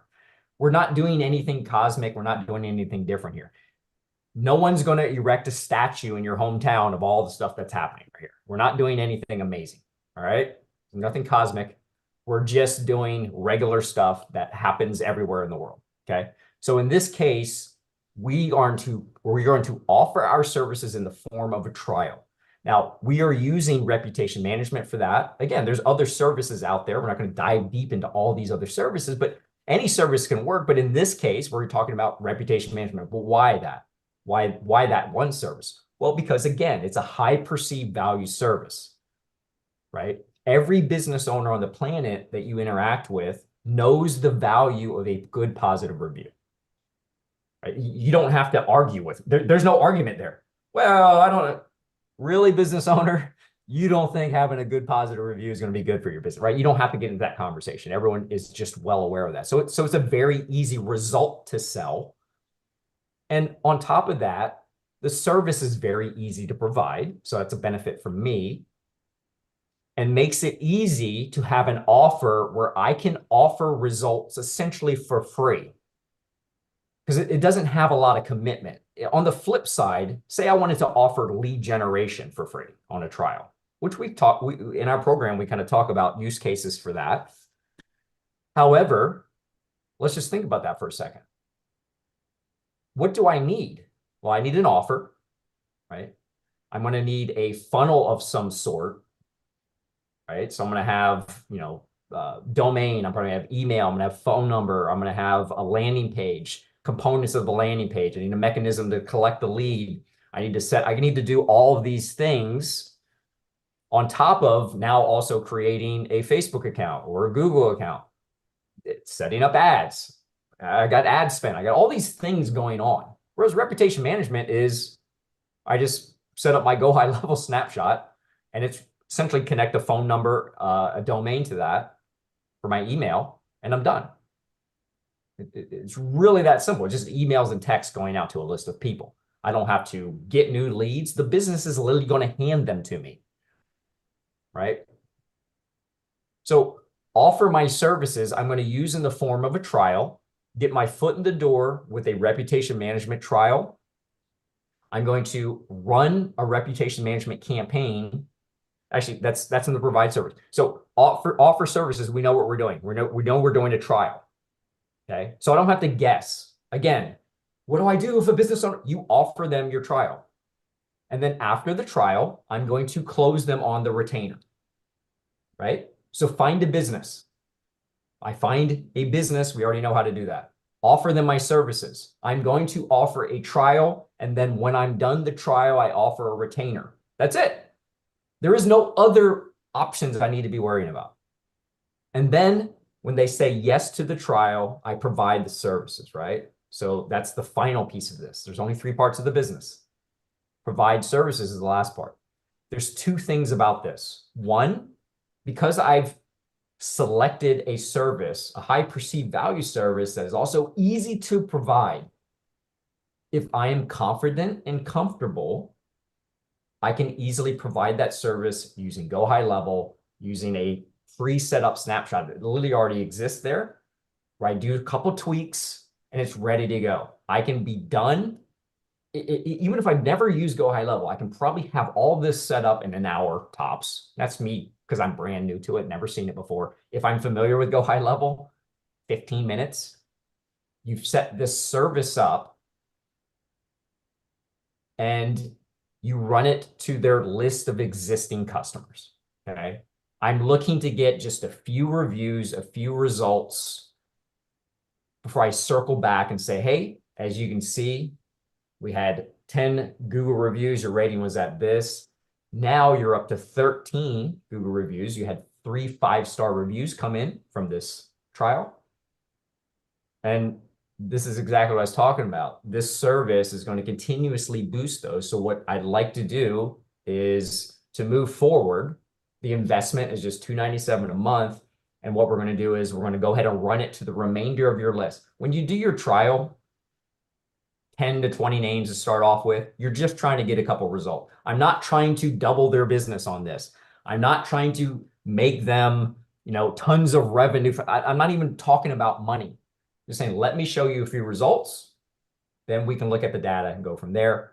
And that's all I'm doing. I'm getting a couple reviews, circling back and say, hey, essentially the translation is, look, I'm not like everyone else who's promised you the moon and the stars and never delivered anything. I said I was going to do this, and I just did it for you. The investment to continue doing that and move forward is $297 a month. I'm going to complete the remainder of your list for this month. And then what we're going to do is essentially capture all your new reviews from new customers going forward. Okay. So the first part of that provide my services is I do that because it's a quick, easy service to do. The second option I have there is I look at a computer and it starts smoking. There's flames jumping out of it, and I'm scared. I curl up in the corner and I cry. If you're that type of person, cool. All I need to do is partner up with someone that loves pushing the buttons, that loves doing all that stuff. And we're in business together. A lot of people fall into the trap of, all right, I'm going to start a business, but it just has to be me. Like it's me, it's my business, everything, right? All we do is become solopreneurs and we've created another job. We created another job, and that's we get trapped in that because we soon realize that there's multiple pieces to the business. And like most things in life, I'm not an expert at all the things that need to happen, right? And so what I like to say, I like to break down the business into two parts. Okay. And every business on the planet falls into this. You have a client getting side and you have a client keeping side. I'm kind of off the cuff here. Usually I have a bunch of drawings and stuff that I'm doing with a nasty whiteboard and all this other crazy stuff, but I'll spare you guys that and cover this really quick. Yeah, please spare us that. Yeah, on the client getting side, you have prospecting and sales. Okay, those are the two teams in your business, prospecting and sales. On the client keeping side, you have client management or a customer service, account manager, whatever you want to call it, and you have fulfillment. Okay. Those teams, those roles are happening in your business, whether it's just you or there's 100 people in your business. Those things have to happen for your business to succeed. Okay. But there's one more role in your business that no matter what, you have to be this person, and that person is the CEO. So you decided to start this business. You are the CEO of this business. And in your business, you have the two sides and the teams inside those sides. Okay. You have to be the CEO. The CEO's only job is to make sure the business continues to grow and profit and be successful. Okay. There's what you were talking about. Yeah, exactly. So James is a way better drawer. I would do this and you wouldn't even be able to read it. And so in the end, I'm the CEO. And when we just get started, you are also all these other people. You're the prospecting team. You're the sales team. You're the client management. You're the fulfillment team. Okay. To be successful at business is understanding that the CEO is the most important role. And as the CEO, it is your job to check in on all of these teams. Okay. You always know the health and status of your business by doing this quick check. All right, I'm the CEO. Let's take a look at the business. How are we doing keeping clients? Oh, I have no clients. Cool. You guys don't need to worry about. Do I have so I have no clients coming in. So let's look at the client getting team. Prospecting team. Are we getting into conversations? Are we getting conversations started? Yes or no? If the answer is no, well, then as the CEO, you need to be concerned about that. Well, what is it? Is it a lack of training? Is it a lack of experience and skill? Is it a lack of time? Or is everything going well? We just need to supplement it, right? And I'm going to do the same thing with the sales team. Hey, we are getting conversations going, but we're just not closing the deal. Okay, well, what is it, sales team? We're getting conversations going. We're getting people to say, yeah, I'm interested in this, but we're just not closing the deal, right? If I was getting clients, but they're just not sticking, okay, cool. Well, the client getting side sounds like it's working well. So let's visit the client keeping side. Okay, are we getting them results? First and foremost, fulfillment team, how are we doing? Yeah, we're delivering tons of reviews every single month. Okay, cool. So if we're not keeping clients, that means it must be my client management. It means, are we not communicating these results to the client? Does the client not understand these powerful results that we're getting them? Right? So there's a disconnect in the client management. And so by doing this quick check, me as the CEO will always know the health and status of my business. But more importantly, to bring this all full circle, is as the CEO, I might realize that my prospecting team is strong, but the fulfillment team is weak, right? Hey, as the CEO, I'm also in all these other roles, and I'm really good and or have time to prospect. I can get my double tap messages out because I can do those 24/7, right? I can send messages on email and social media at night. I've done my arm to reach post, other things I want to do. I can get those things done, but I'm nervous for the tech. Okay, cool. That's a note to the CEO to say, I need to replace the person that's in the fulfillment team with someone else, right? And so in the end, it's all about identifying, what are you strong at? What are you good at? What do you have time to do? And ultimately, what do you want to do? And you do those things. Everything else you replace with people or process. Okay. So if you are one of those people that are just so, and by the way, this isn't necessarily permanent, because maybe right away starting off, you're like, I'm really nervous to close the deal and have to deliver results because I just don't think I'm ready. All right, cool. That means for now, you need to bring someone in that you partner up with so that they can do fulfillment, so that you can make money, so that your business accomplishes the goal that it's meant to do, which is making money. We're all in for-profit businesses here, right? The only purpose of your business is to make money. So if you are struggling with tech or you're not confident at tech, it is a black and white answer. There is no gray area here. Nope, I'm nervous. Cool. I need to partner up. That's simple until I'm ready to go. I Until love I'm that. ready to say, all right, hey, you know what? That wasn't so bad. I kind of got an idea of how it all works now. So the next opportunity that comes in, I'll handle fulfillment, right? The decisions I make aren't permanent in my business. I can be flexible. That's what I do as the CEO. And the same thing flows over to the sales side. Maybe you're super techie and you're like, yeah, I actually disassembled Go High Level and I put it back together like 3 or 4 times. And yeah, it's a really cool thing. I really enjoy it. I really like looking at all the gears and everything that's inside.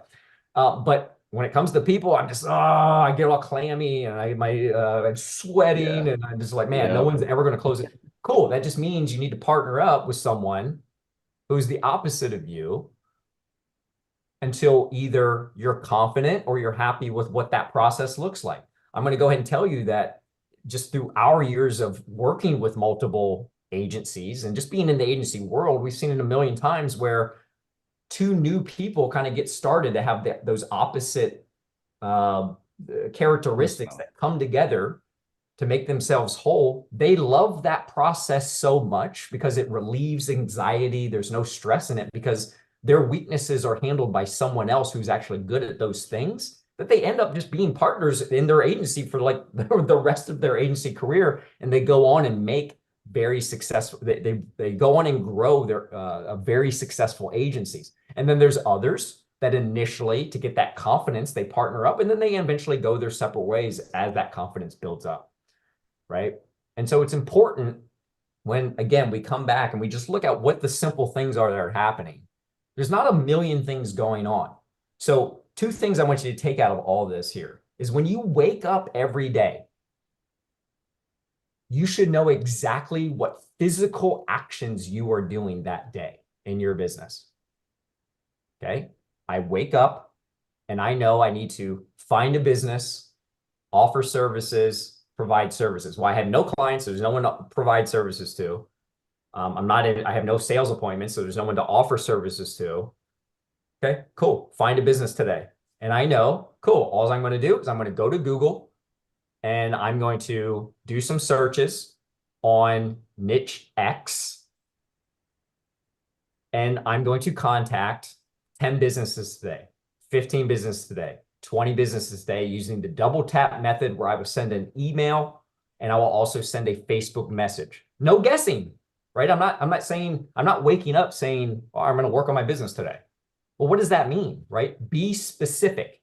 So every day I physically know what I'm doing. I'm going to do my double tap, and I'm just going to do that consistently until I get someone into the second step of the business, which is offer them my services, which I already know is start off with a trial and then get results and close them on the retainer, right? And when it comes to providing the services, I've already made the decision. I'm not very good at tech. I'm partnering up with someone to handle it.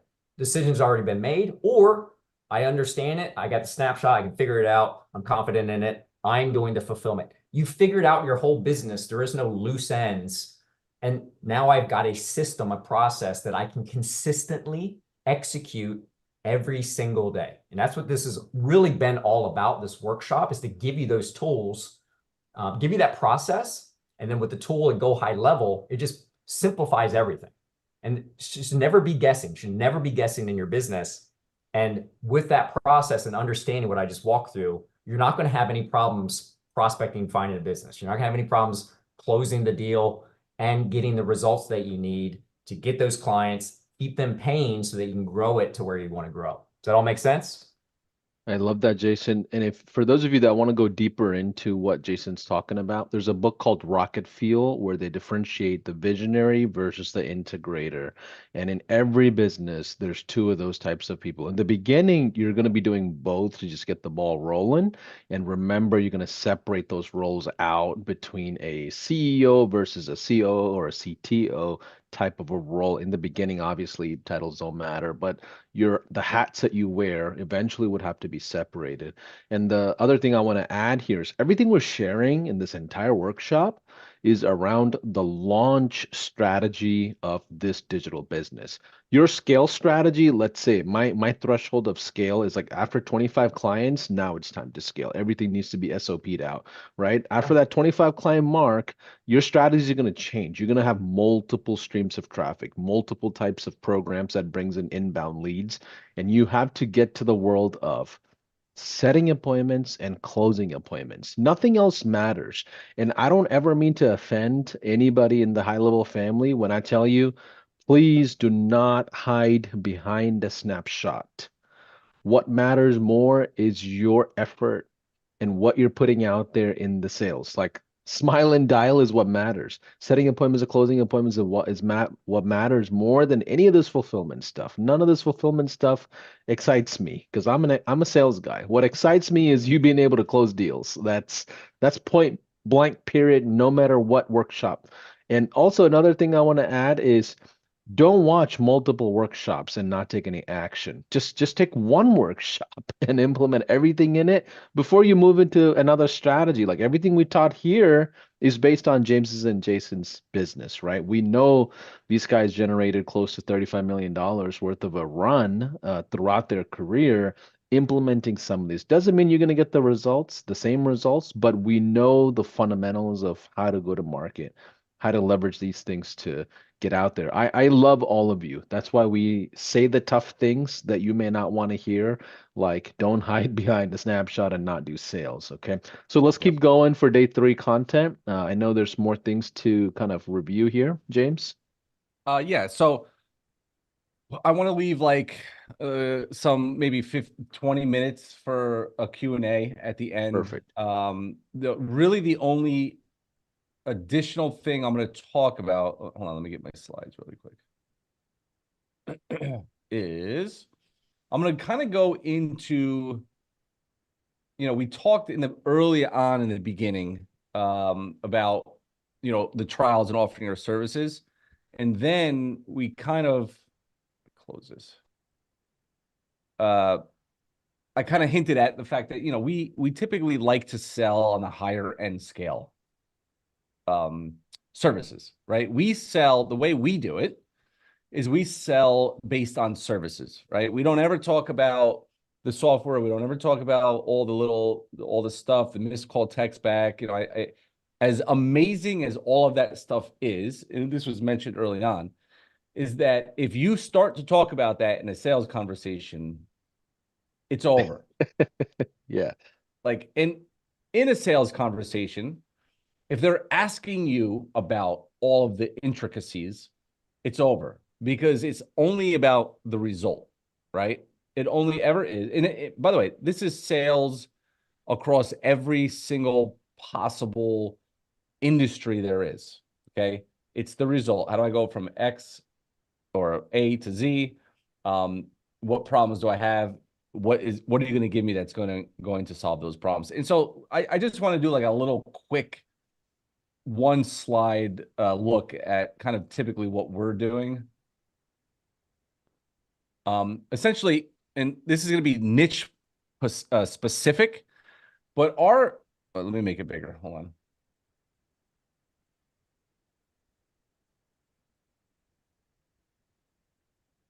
Come on, load.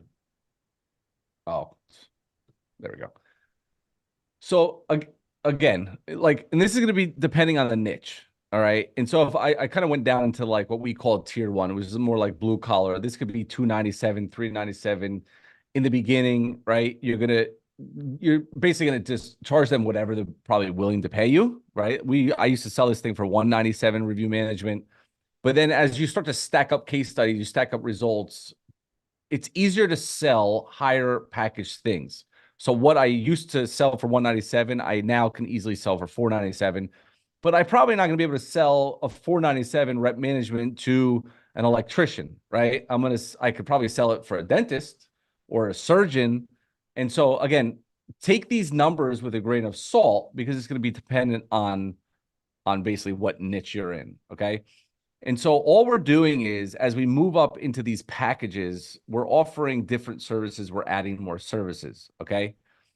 And if I'm looking on package 3, rep management, message marketing, lead gen, SEO. If I'm talking to a personal injury lawyer, this is going to be more like 6, 7, 8, 9,000 a month. Okay. If I'm talking to an electrician in a local area, I could probably sell package 3 for package 2 pricing. All right. And what I like to do if I'm knee with somebody or over Zoom and I've chosen to pitch this type of offer to them and package it up, I will outprice this package 3 so outrageously ridiculous that where they're like, I love these 3 services, but I really would like you to do SEO, right? But it's so expensive that like, man. And so through that conversation, and again, this is a field, I've been doing this for a very long time. I'm purposely outpricing the package 3 and then offering package 3 for the package 2 price to get them over the edge. That's kind of like what I will do in a sales conversation. All right. Now, a lot of people, they may not want to do that. And the reason why they don't want to do that is because then what you're doing is you're packaging your 2 price too low.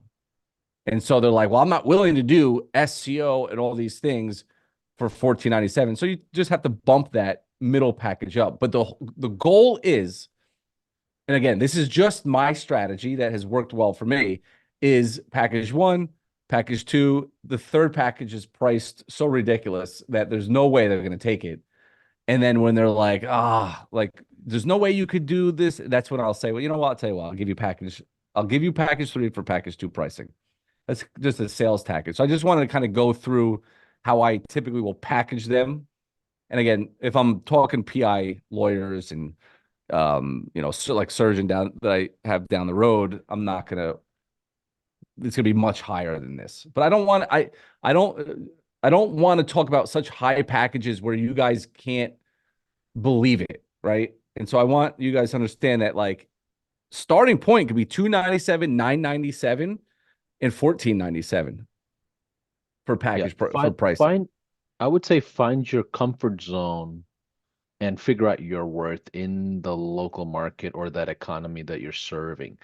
Now, Jason, if you don't mind, can you go to slide number 52 for me and do a quick review on that? Because everything James just shared here is built on slide 52. Okay. And what that is really just the ascension model of how a Trojan horse offer is built, then transitioned into a mid ticket or a high ticket. And here's the thing, some of you may not ever offer a high ticket. Like maybe that's not something you want to deal with, and you just do the SaaS hybrid model of Oh a yeah. productized service like reputation. So yeah, if you don't mind, can you pull up slide 52? I just bookmarked it on my side because what we just shared is built on that, and you need to create your own. And then when it comes to pricing strategy itself, there's something called popcorn pricing. Do some research on that and understand price itself is a weapon. It's not, you can dictate pricing structure to force all traffic to go to one of your three packages, and there's strategies around that. But yeah, James, can you review this? And Jason, if you want to add, chime into this, I think that'll Yeah. be helpful. Yeah. Jason, you want to So take it? yeah. Sounds like you Yeah. do. So again, remember we have two different stages of of of our business, right? We have when we are just getting started versus we're making it happen. We're getting results. We're growing. We have things going on. And so at the very beginning, right? What we love here is using again what we call the Baby Yoda strategy. We're just mimicking how the streaming services kind of came in and took over cable, right? The trial process, right? This is to give people an easy foot in the door, lower the friction of a sale as much as possible because when I get started, I don't necessarily have results, or I probably have zero results. I might not be confident, and so when you're just getting started, it's all about just getting going by whatever means possible. James said something powerful earlier on that I just want to bring back and just resurface again to remind, again, put it out there in the air is remember James had said when he started his agency, like we each started separate agencies. I just, for clarification, we had separate agencies and then met later on. So when he started his agency, he did whatever he could just for free with anyone in his circle. Hey, I'm starting to do this. You mind if I do this thing for you? Right? He wasn't even charging. He wasn't even doing this Baby Yoda strategy. He wasn't even trying this, I'm going to do this trial and whatever. He was just like, let me just get some repetitions. Let me just get some repetitions in. Right.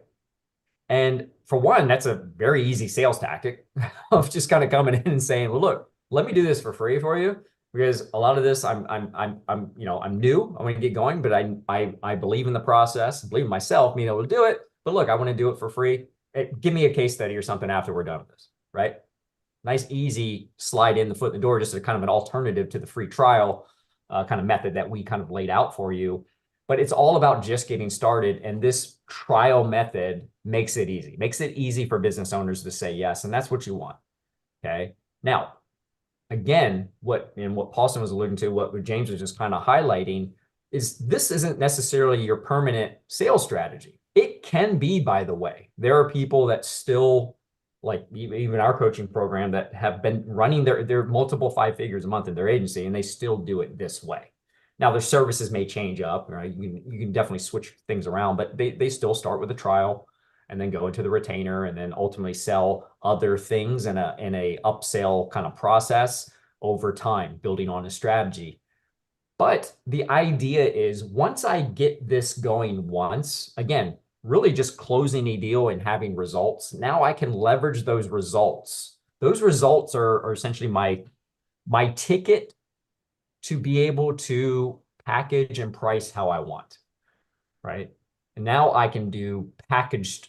Now I can offer packages, right? I can start with a single service and maybe have a package where I group in based on the result or just based on the whatever it is, the level of complication to do whatever it is. I can package and price these however I want. The end goal is that you don't have to do trials the rest of your life. Once you get your foot in the door, get a result, I can now leverage it and I can run and grow my business how I want. Now it's all, again, remember the example sales conversation that we kind of said. Once I close a deal, once I have results, remember my sales conversation isn't anymore, well, hey, I'd like to get you some reviews, run my service, we'll do a trial. Now it's, hey, I brought in 20 reviews for Jack's Plumbing last month.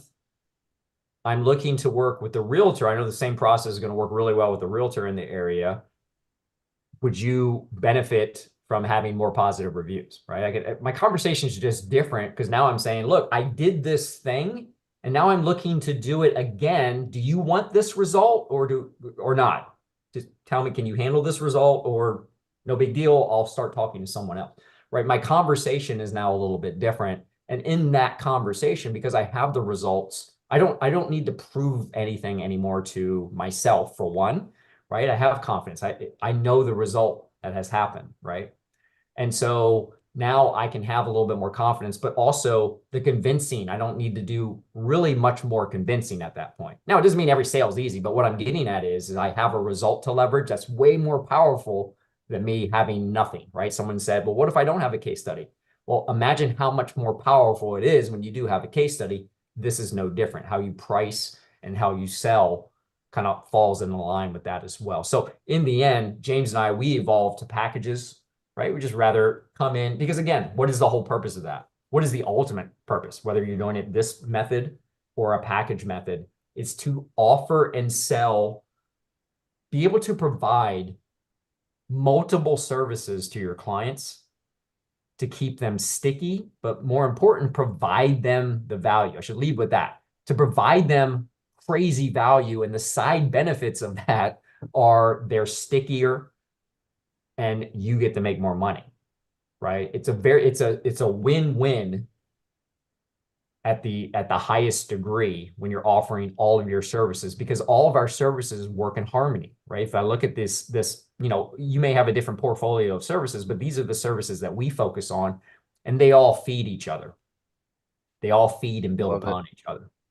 Love it. Awesome, Jason. So, James, let's do a giveaway. If you have another one or if we're done with it, no problem. But what I want to do is make sure we do a quick Q&A. We're almost at time here. So I want to maximize the last maybe 15 minutes if possible to go through relevant questions. So, first things first, give us a yes in the chat if you feel like you've got a ton of things to implement. And it also, if you feel overloaded and overwhelmed with too much information, also type in a yes. We're going to make sure we simplify this for you. Remember, it's 1% better every day. You're not going to go build a seven-figure business by this weekend. Like, that's not the way you look at it. But we do know the business model works long term. So it's totally normal to feel overwhelmed.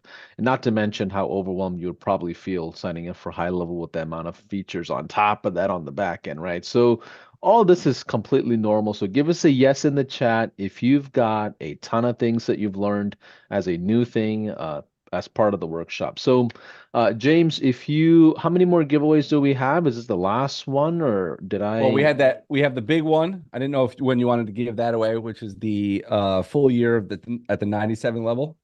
Okay, so for that one, here's what I'll do. Let me have all of you comment down what's been your biggest takeaway in the comments. I'm gonna see who's still interacting here. In the comments for our live streaming, put down what's been your one big takeaway so far, and I'll go ahead and pick a winner. And James and his team, they're gonna sponsor essentially a $97 account for a year. Is that right? Yes. Which Yes. which is crazy, by the way. Like I've never seen anybody do this in any of the other events. So pretty creative. These guys know their marketing. That's right. Let's see. Let me see. Let's see. I'm looking at it. Let me see your biggest takeaway. Okay.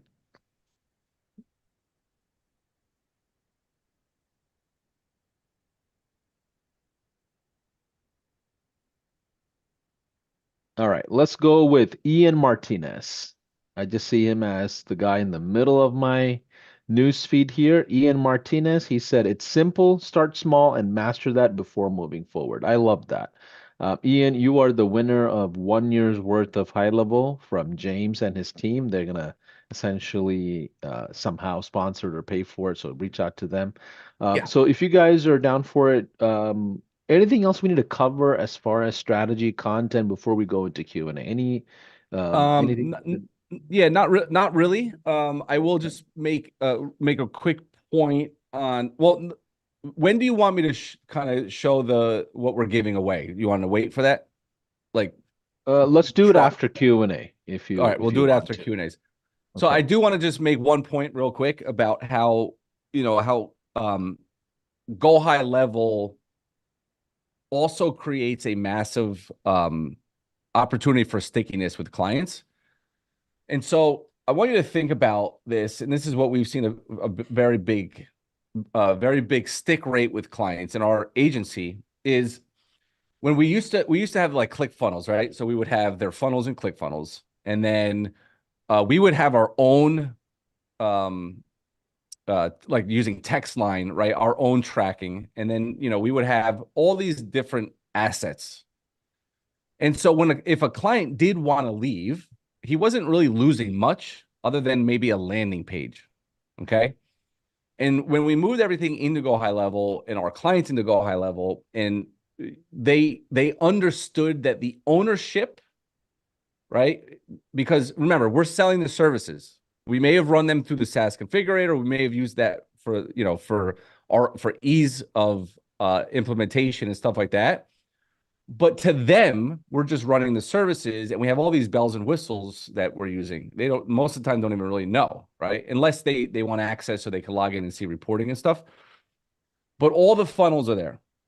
Now their tracking phone number that we own is on their website, is on their ads, is all over the place, is there. All the Google ads is tied into there. The Facebook ads is tied into there. And so when they leave or say, hey, maybe I found another company that's $100 a month cheaper, right? You get that every so often.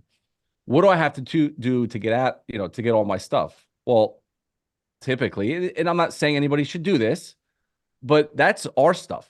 That's our assets that they don't get when they leave. When they leave, they have to agree to lose it all. I'm paying for the phone number, right? Yes, I'm making money, so I'm just using a little bit of the profit to pay for the phone number, to pay for the, Go High Level pays for the hosting, for the domain name, for all this stuff. And I'm telling you right now, the amount of times where people are like, all right, forget it. We'll just keep going because it's harder for them. It's like holding ransom, right? I'm holding that. And why do I do that? Not because I'm a bad guy. I do it because I know we are the best out there. I know that they're going to go and sign a 12-month contract because somebody else maybe made it sound cheaper and they could do better. And they always come back to us anyway. And now what do I have to do? I have to reset everything up again? It ain't happening.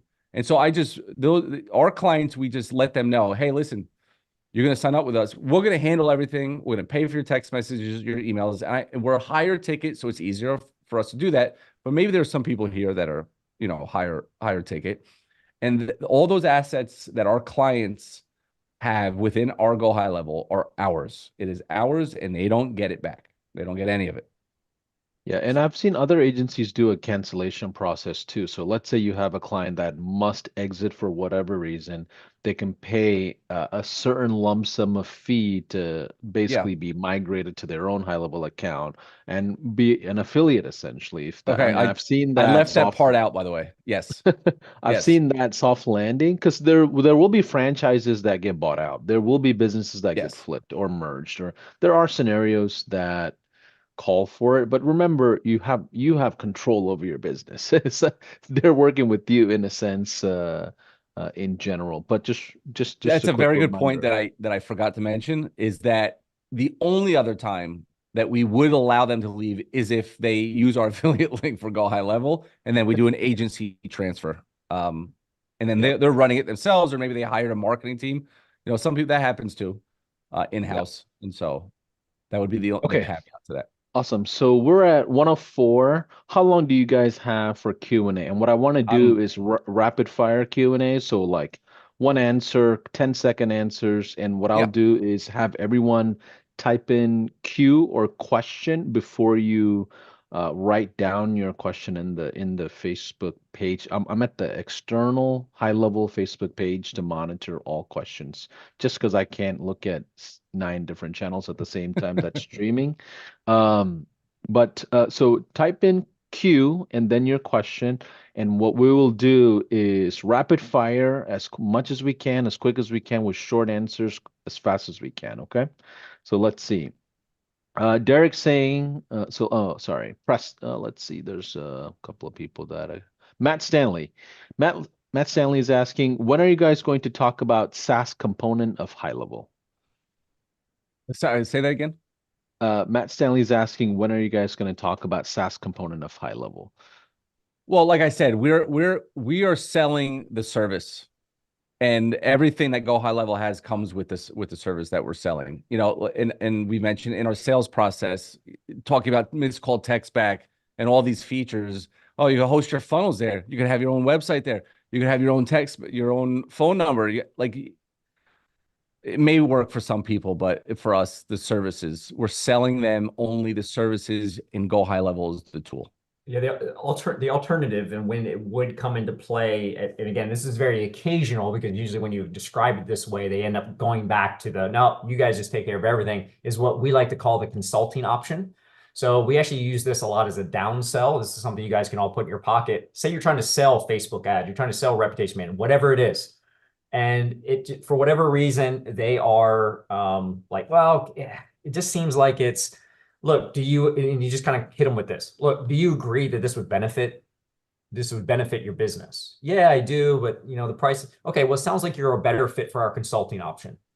For consulting option, I'm going to work with you for a week. You'll just have, it's a flat fee, 500 bucks, 1,000 bucks, whatever it is.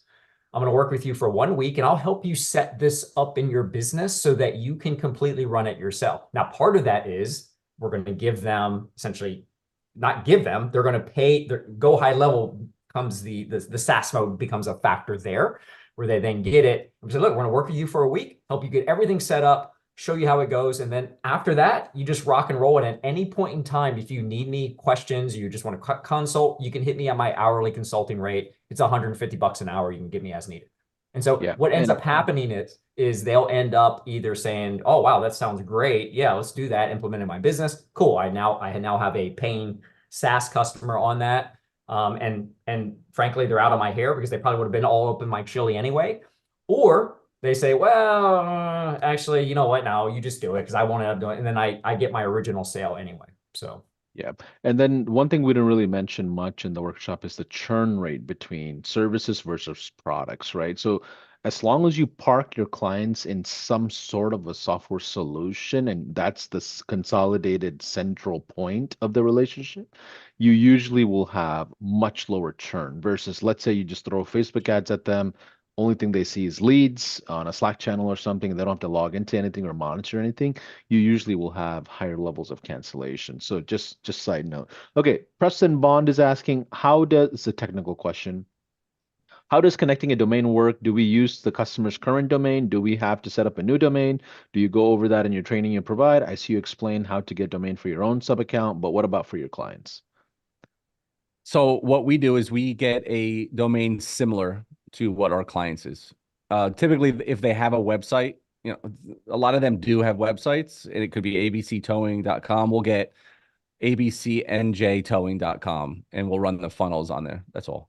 yeah, Just a so bottom similar line is we set up a new domain, phone number, all that stuff because I for see all that our question clients. pop up for all new clients. Every new client gets their own clean slate of stuff. We don't do mixing and matching, and we never convolute and Perfect. have multiple Yeah, things in accounts. And yeah, perfect. Derek's asking, what are you offering with SEO? On-site SEO only, question mark, on-site and off-site. yeah, SEO is going to be your full up SEO service, which is on-site SEO, on page and off page. A lot of times we'll just we'll do outsourcing for that, Yeah. but yeah, that's we're doing a full up SEO strategy, and then a lot of times that includes the Google Business Profile as well. Okay, Alicia's asking, how do I get an account to select to pop in when adding a new snapshot inside of high level? Um, Not sure if I follow that, but if you go to our success room, which is speakwith.us/success, you can talk to a live agent 24/7 on a Zoom with high level, and they can go through that with you. And Anshul is asking, you mentioned promise results as opposed to 7-day or 15-day trial. What is the promise for the trial? The promise What is is, the hey, we're going to result? run this. Yeah. So exactly. We don't do time-based. It's always results-based, but we don't I don't want to cause confusion and make you think that we're promising results. We just say, look, we're going to run this. Let's get some results for you. And then once we get in a few results, we'll get together, look at the data and go from there. It's really that simple. We're not saying, all right, we're going to get you 3 reviews. You never Yeah, no. promise results. And the reason why we don't do time is because I want to get out of the trial as fast as humanly possible. I don't want to say, oh, it's a 7-day trial. And then day 2, I got them 10 new reviews. And now I'm sitting there thumbing my way, waiting for the countdown. And then maybe nothing happens the rest of the time. And like, well, it started off strong, but then nothing. Like you just get the results, get in and get out. And what's the level of result that you'd like before you reach out to the client and like wow them? Is it like 5 reviews, 10 reviews? Like what does Yeah, that look we're like? looking, anywhere from the 3 to 10 type, depending on Okay. what I'm working with and what's going on. I'm not looking to, again, double their business revenue or anything. I'm just trying to show them that I'm not full of crap and that what I said is true. Let's get together and get more of those. Yeah. Yeah. Matt Stanley's asking, when will you guys cover the AI piece of this you alluded to yesterday? So yesterday, actually, we covered just the right amount of AI, which is basically the responder that you can basically accumulate. Anything you want to add to that? Yeah, just real quick. I mean, it's a simple toggle switch on, and the AI is replying to the reviews that people are leaving based on the rep management that we're running, because it's a very big ranking factor for Google business profiles. And so instead of hoping that your client responds or the fact that you have to respond as you are providing the service, AI will do it for you. And I saw a question that said, "Do you charge more for that?" 100% can. It depends. That's the hard part, right? About having concrete answers is because like I may for one client not, and then the next client I might because I know they have more money, or like there's no concrete Yeah. answers to a lot of things. Just do it how you want. Yeah. One thing I just remembered that I wanted to mention is when you have custom pricing, like the way Jason and James do, remember there's revenue volatility, even if that's not the same thing as client volatility, right? So when you have revenue volatility like that and you're selling different price points, remember predictability becomes sometimes difficult and you don't know what kind of ratio you'll see. So ultimately, what you have to do is build an amount of volume to sustain regardless of what that volatility is. Is that something you guys experience in general? Or, what does that look like for you guys on custom pricing? Volatility in Yeah. terms of what? Well, I Like think, Um, total revenue in a month, right? oh, got it. like Yeah, yeah. Yeah, it's a matter of what's the output of prospecting and what are we charging. In terms of right. pricing though, we're fairly simple. Like we're not going to be Okay. bouncing around all over the place. Once you lock in, you just lock in. And that's Yeah. all about creating the rinse and repeat cookie cutter type process. So you don't have to think about it. You don't have to, again, when I wake up every day, I know exactly what's happening in the Yeah. business. We know how it's going to flow, and there's a lot of peace of mind in that, in knowing Love that. that. Yeah. Okay, awesome. Kahina is asking a question that is relevant to the 5-day challenge and missed call text back. So I would love to get your feedback on this as well. How do you convince a client to switch or change their phone number to a high level number? I mean, so again, this is going to depend, right? If they have their own website and there's a phone number on it and they on their Google business profile, it's their phone number. I'm not going to switch any of that. That's not what I'm gonna because now you're gonna be name, address, phone numbers will be messed. They're gonna lose rankings and stuff like that.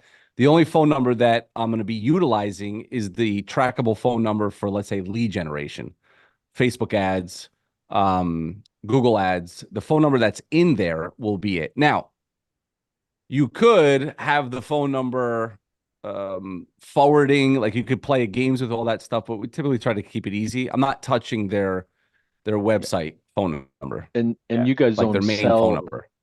and you guys don't sell missed call text back as a Trojan horse. You stay on the reputation management, which is why you don't, right? Yeah. Yeah. Okay, It just kind of comes with it. Like they're gonna be, cool. yeah. Yeah. Martin's asking, why would a business that don't know me give me their customer data? What customer data are we asking for? Talking about for the rep management, and let me answer this because this is one of those things. Since the history of the phone, and the history of credit cards, people have just been giving their credit card on the phone to random people for their entire lives. Okay. So sometimes when we get into the business, we start thinking about all these, why are they going to do? It's just because it's the way it is. When people do business and I say, hey, this is what we're going to do. This is what's going on. Here's the process. And it's either a yes or no. Why are they going to do it? It's because I'm asking them for it.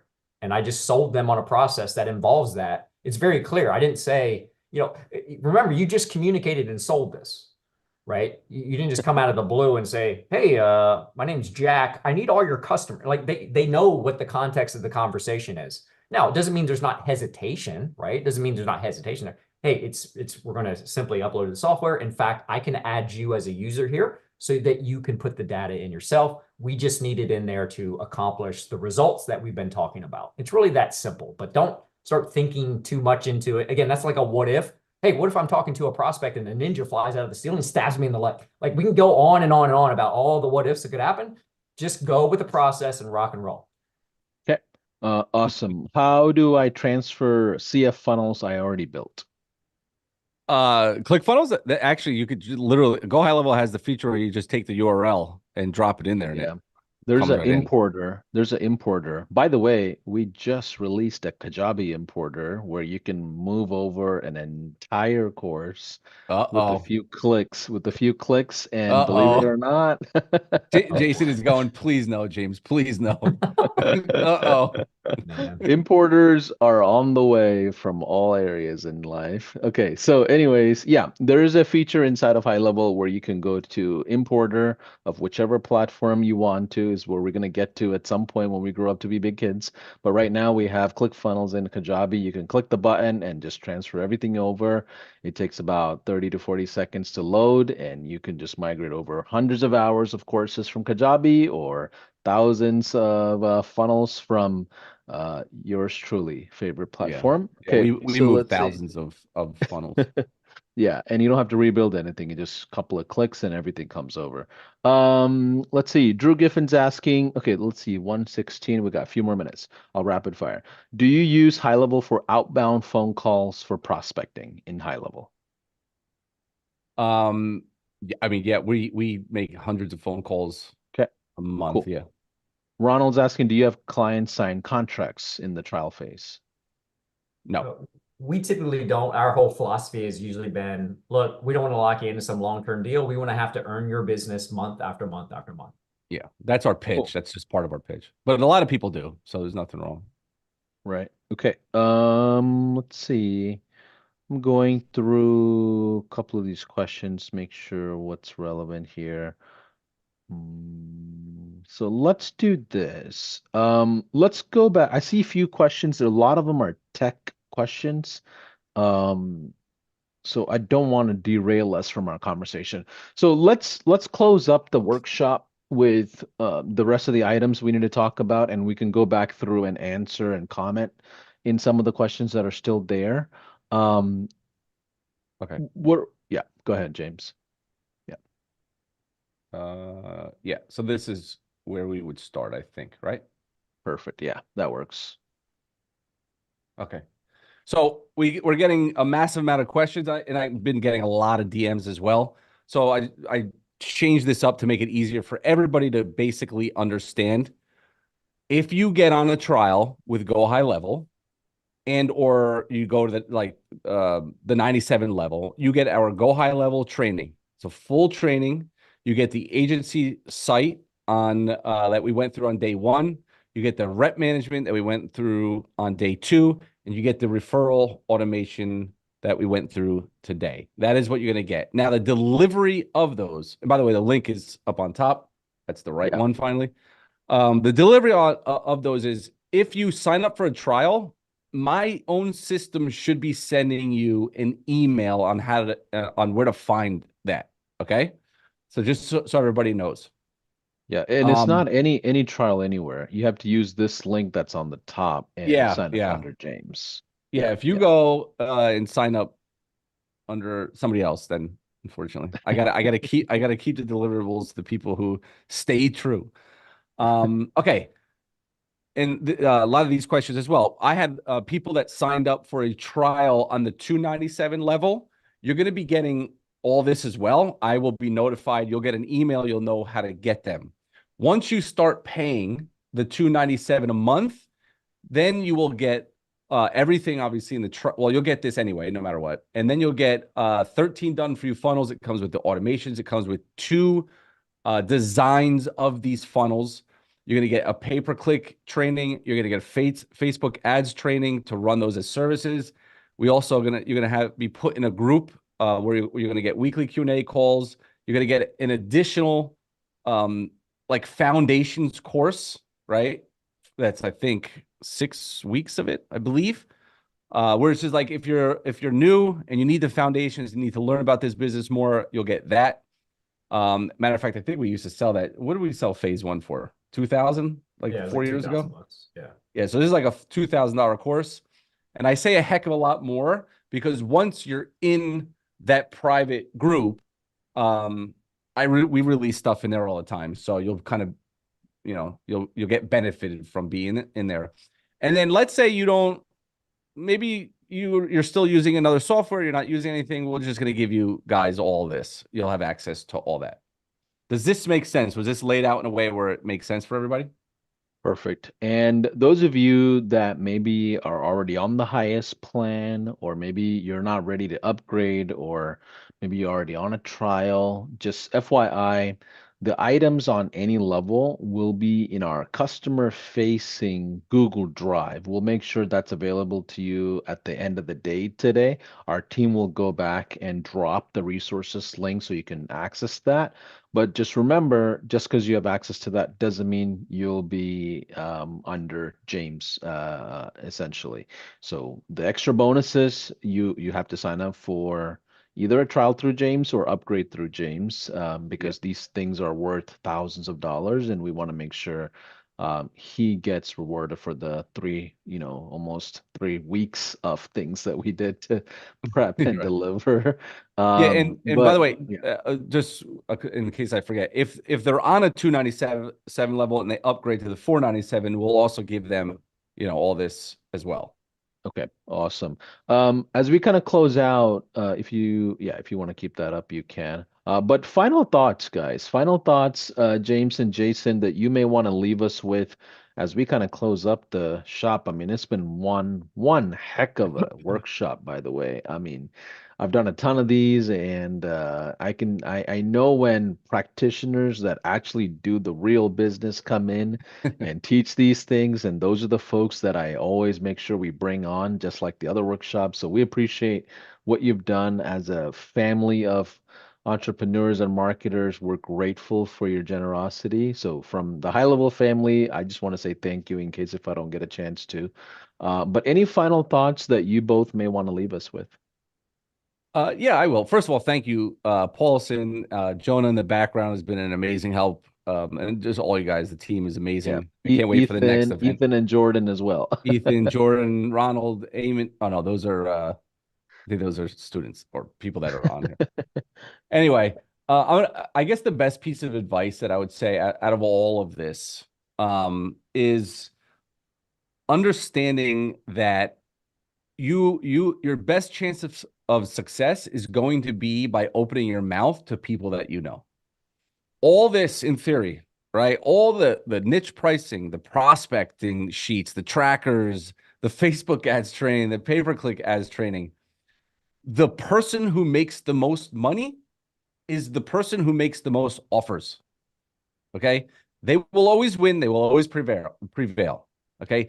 If you're head to head with somebody and person A is making 1 offer a day and person B is making 5 offers a day, in a year, it won't even be remotely close. So the prospecting piece is the most important. Opening your mouth, asking for referrals, and just constantly feeding your business with new blood, because that is the lifeblood, is new business. I'll just throw in my little take is what I tell everybody is just always take a step back and look at the simplicity of what is going on, right? We can look at some of you are looking at one big process of all these things, but every process is always just a series of steps. You're just doing one step at a time, and understanding what those steps are When you wake up every single day, you should physically know what you're doing, and that eliminates the overwhelm. Remember, we're just finding a business, offering them our services, and then provide the services. Keep it simple. Don't overcomplicate. One step at a time. Do that every day, and you will get to where you want to go. That's simple. Yep. And I've got nothing to add. The workshop has been unbelievable. I mean, the amount of if you just spend 5 or 10 minutes watching one component of the workshop, I promise you have enough to take away. But either way, we do these pretty often now, almost twice a month. If you are watching this from the outside as a non-high leveler, I promise you and I might be a little biased, but for a marketing company, marketing professional, influencer, coach, consultant, even ecom guys and gals, like high level is the next big thing, and I'm excited to be part of it because we're all practitioners of the business to consolidate almost 600 features into one place and then white label and go out to the market as a subscription. It's never been done, and we're just getting started. I promise you, we're just getting started. We would love to serve you. We would love to have you part of our family on a 30-day trial. So feel free to jump in. By the way, we have 24/7 Zoom calls. You can just jump in to a Zoom call with any of our live agents at speakwith.us/success. It's 24/7 and also international time zones as well. We take a lot of pride in customer service and support. But guys, and thank you so much for saying yes to us. I'm looking forward to possibly meeting you guys, if possible, at our high level conference, maybe We'll be there. masterminds and other events and things like that. And also, for those of you that are looking for help, if you go to our certifications program, we launched a high level certifications program less than a month ago. So if you're like a visionary like me and you need an integrator, go find someone that's certified. Those guys are rock stars and you can easily find talent, and vice versa. If you love the technical stuff and you want sales help, go into our Facebook community and say, hey, I need a rock star that can comfortably do sales for me. I'll do the delivery. So that's the key to winning is Yes. figuring out what your weaknesses are and outsourcing it and not wasting time building your weakness, but double down on your strengths. And that's my final thought. But thanks for being here, everybody. I'm going to go ahead and close up shop. Awesome. James and Jason, thank you. See you guys. Thanks, guys. Appreciate it. All right. By the way, the 30-day trial will expire as soon as we're done. At the end of the day, we're going to close up shop on that 30-day trial. There is an expiration. So today might be the last day for you to take advantage of it and get all these bonuses. So don't mean to do any fake scarcity or anything like that. That's just really how we do it every single workshop.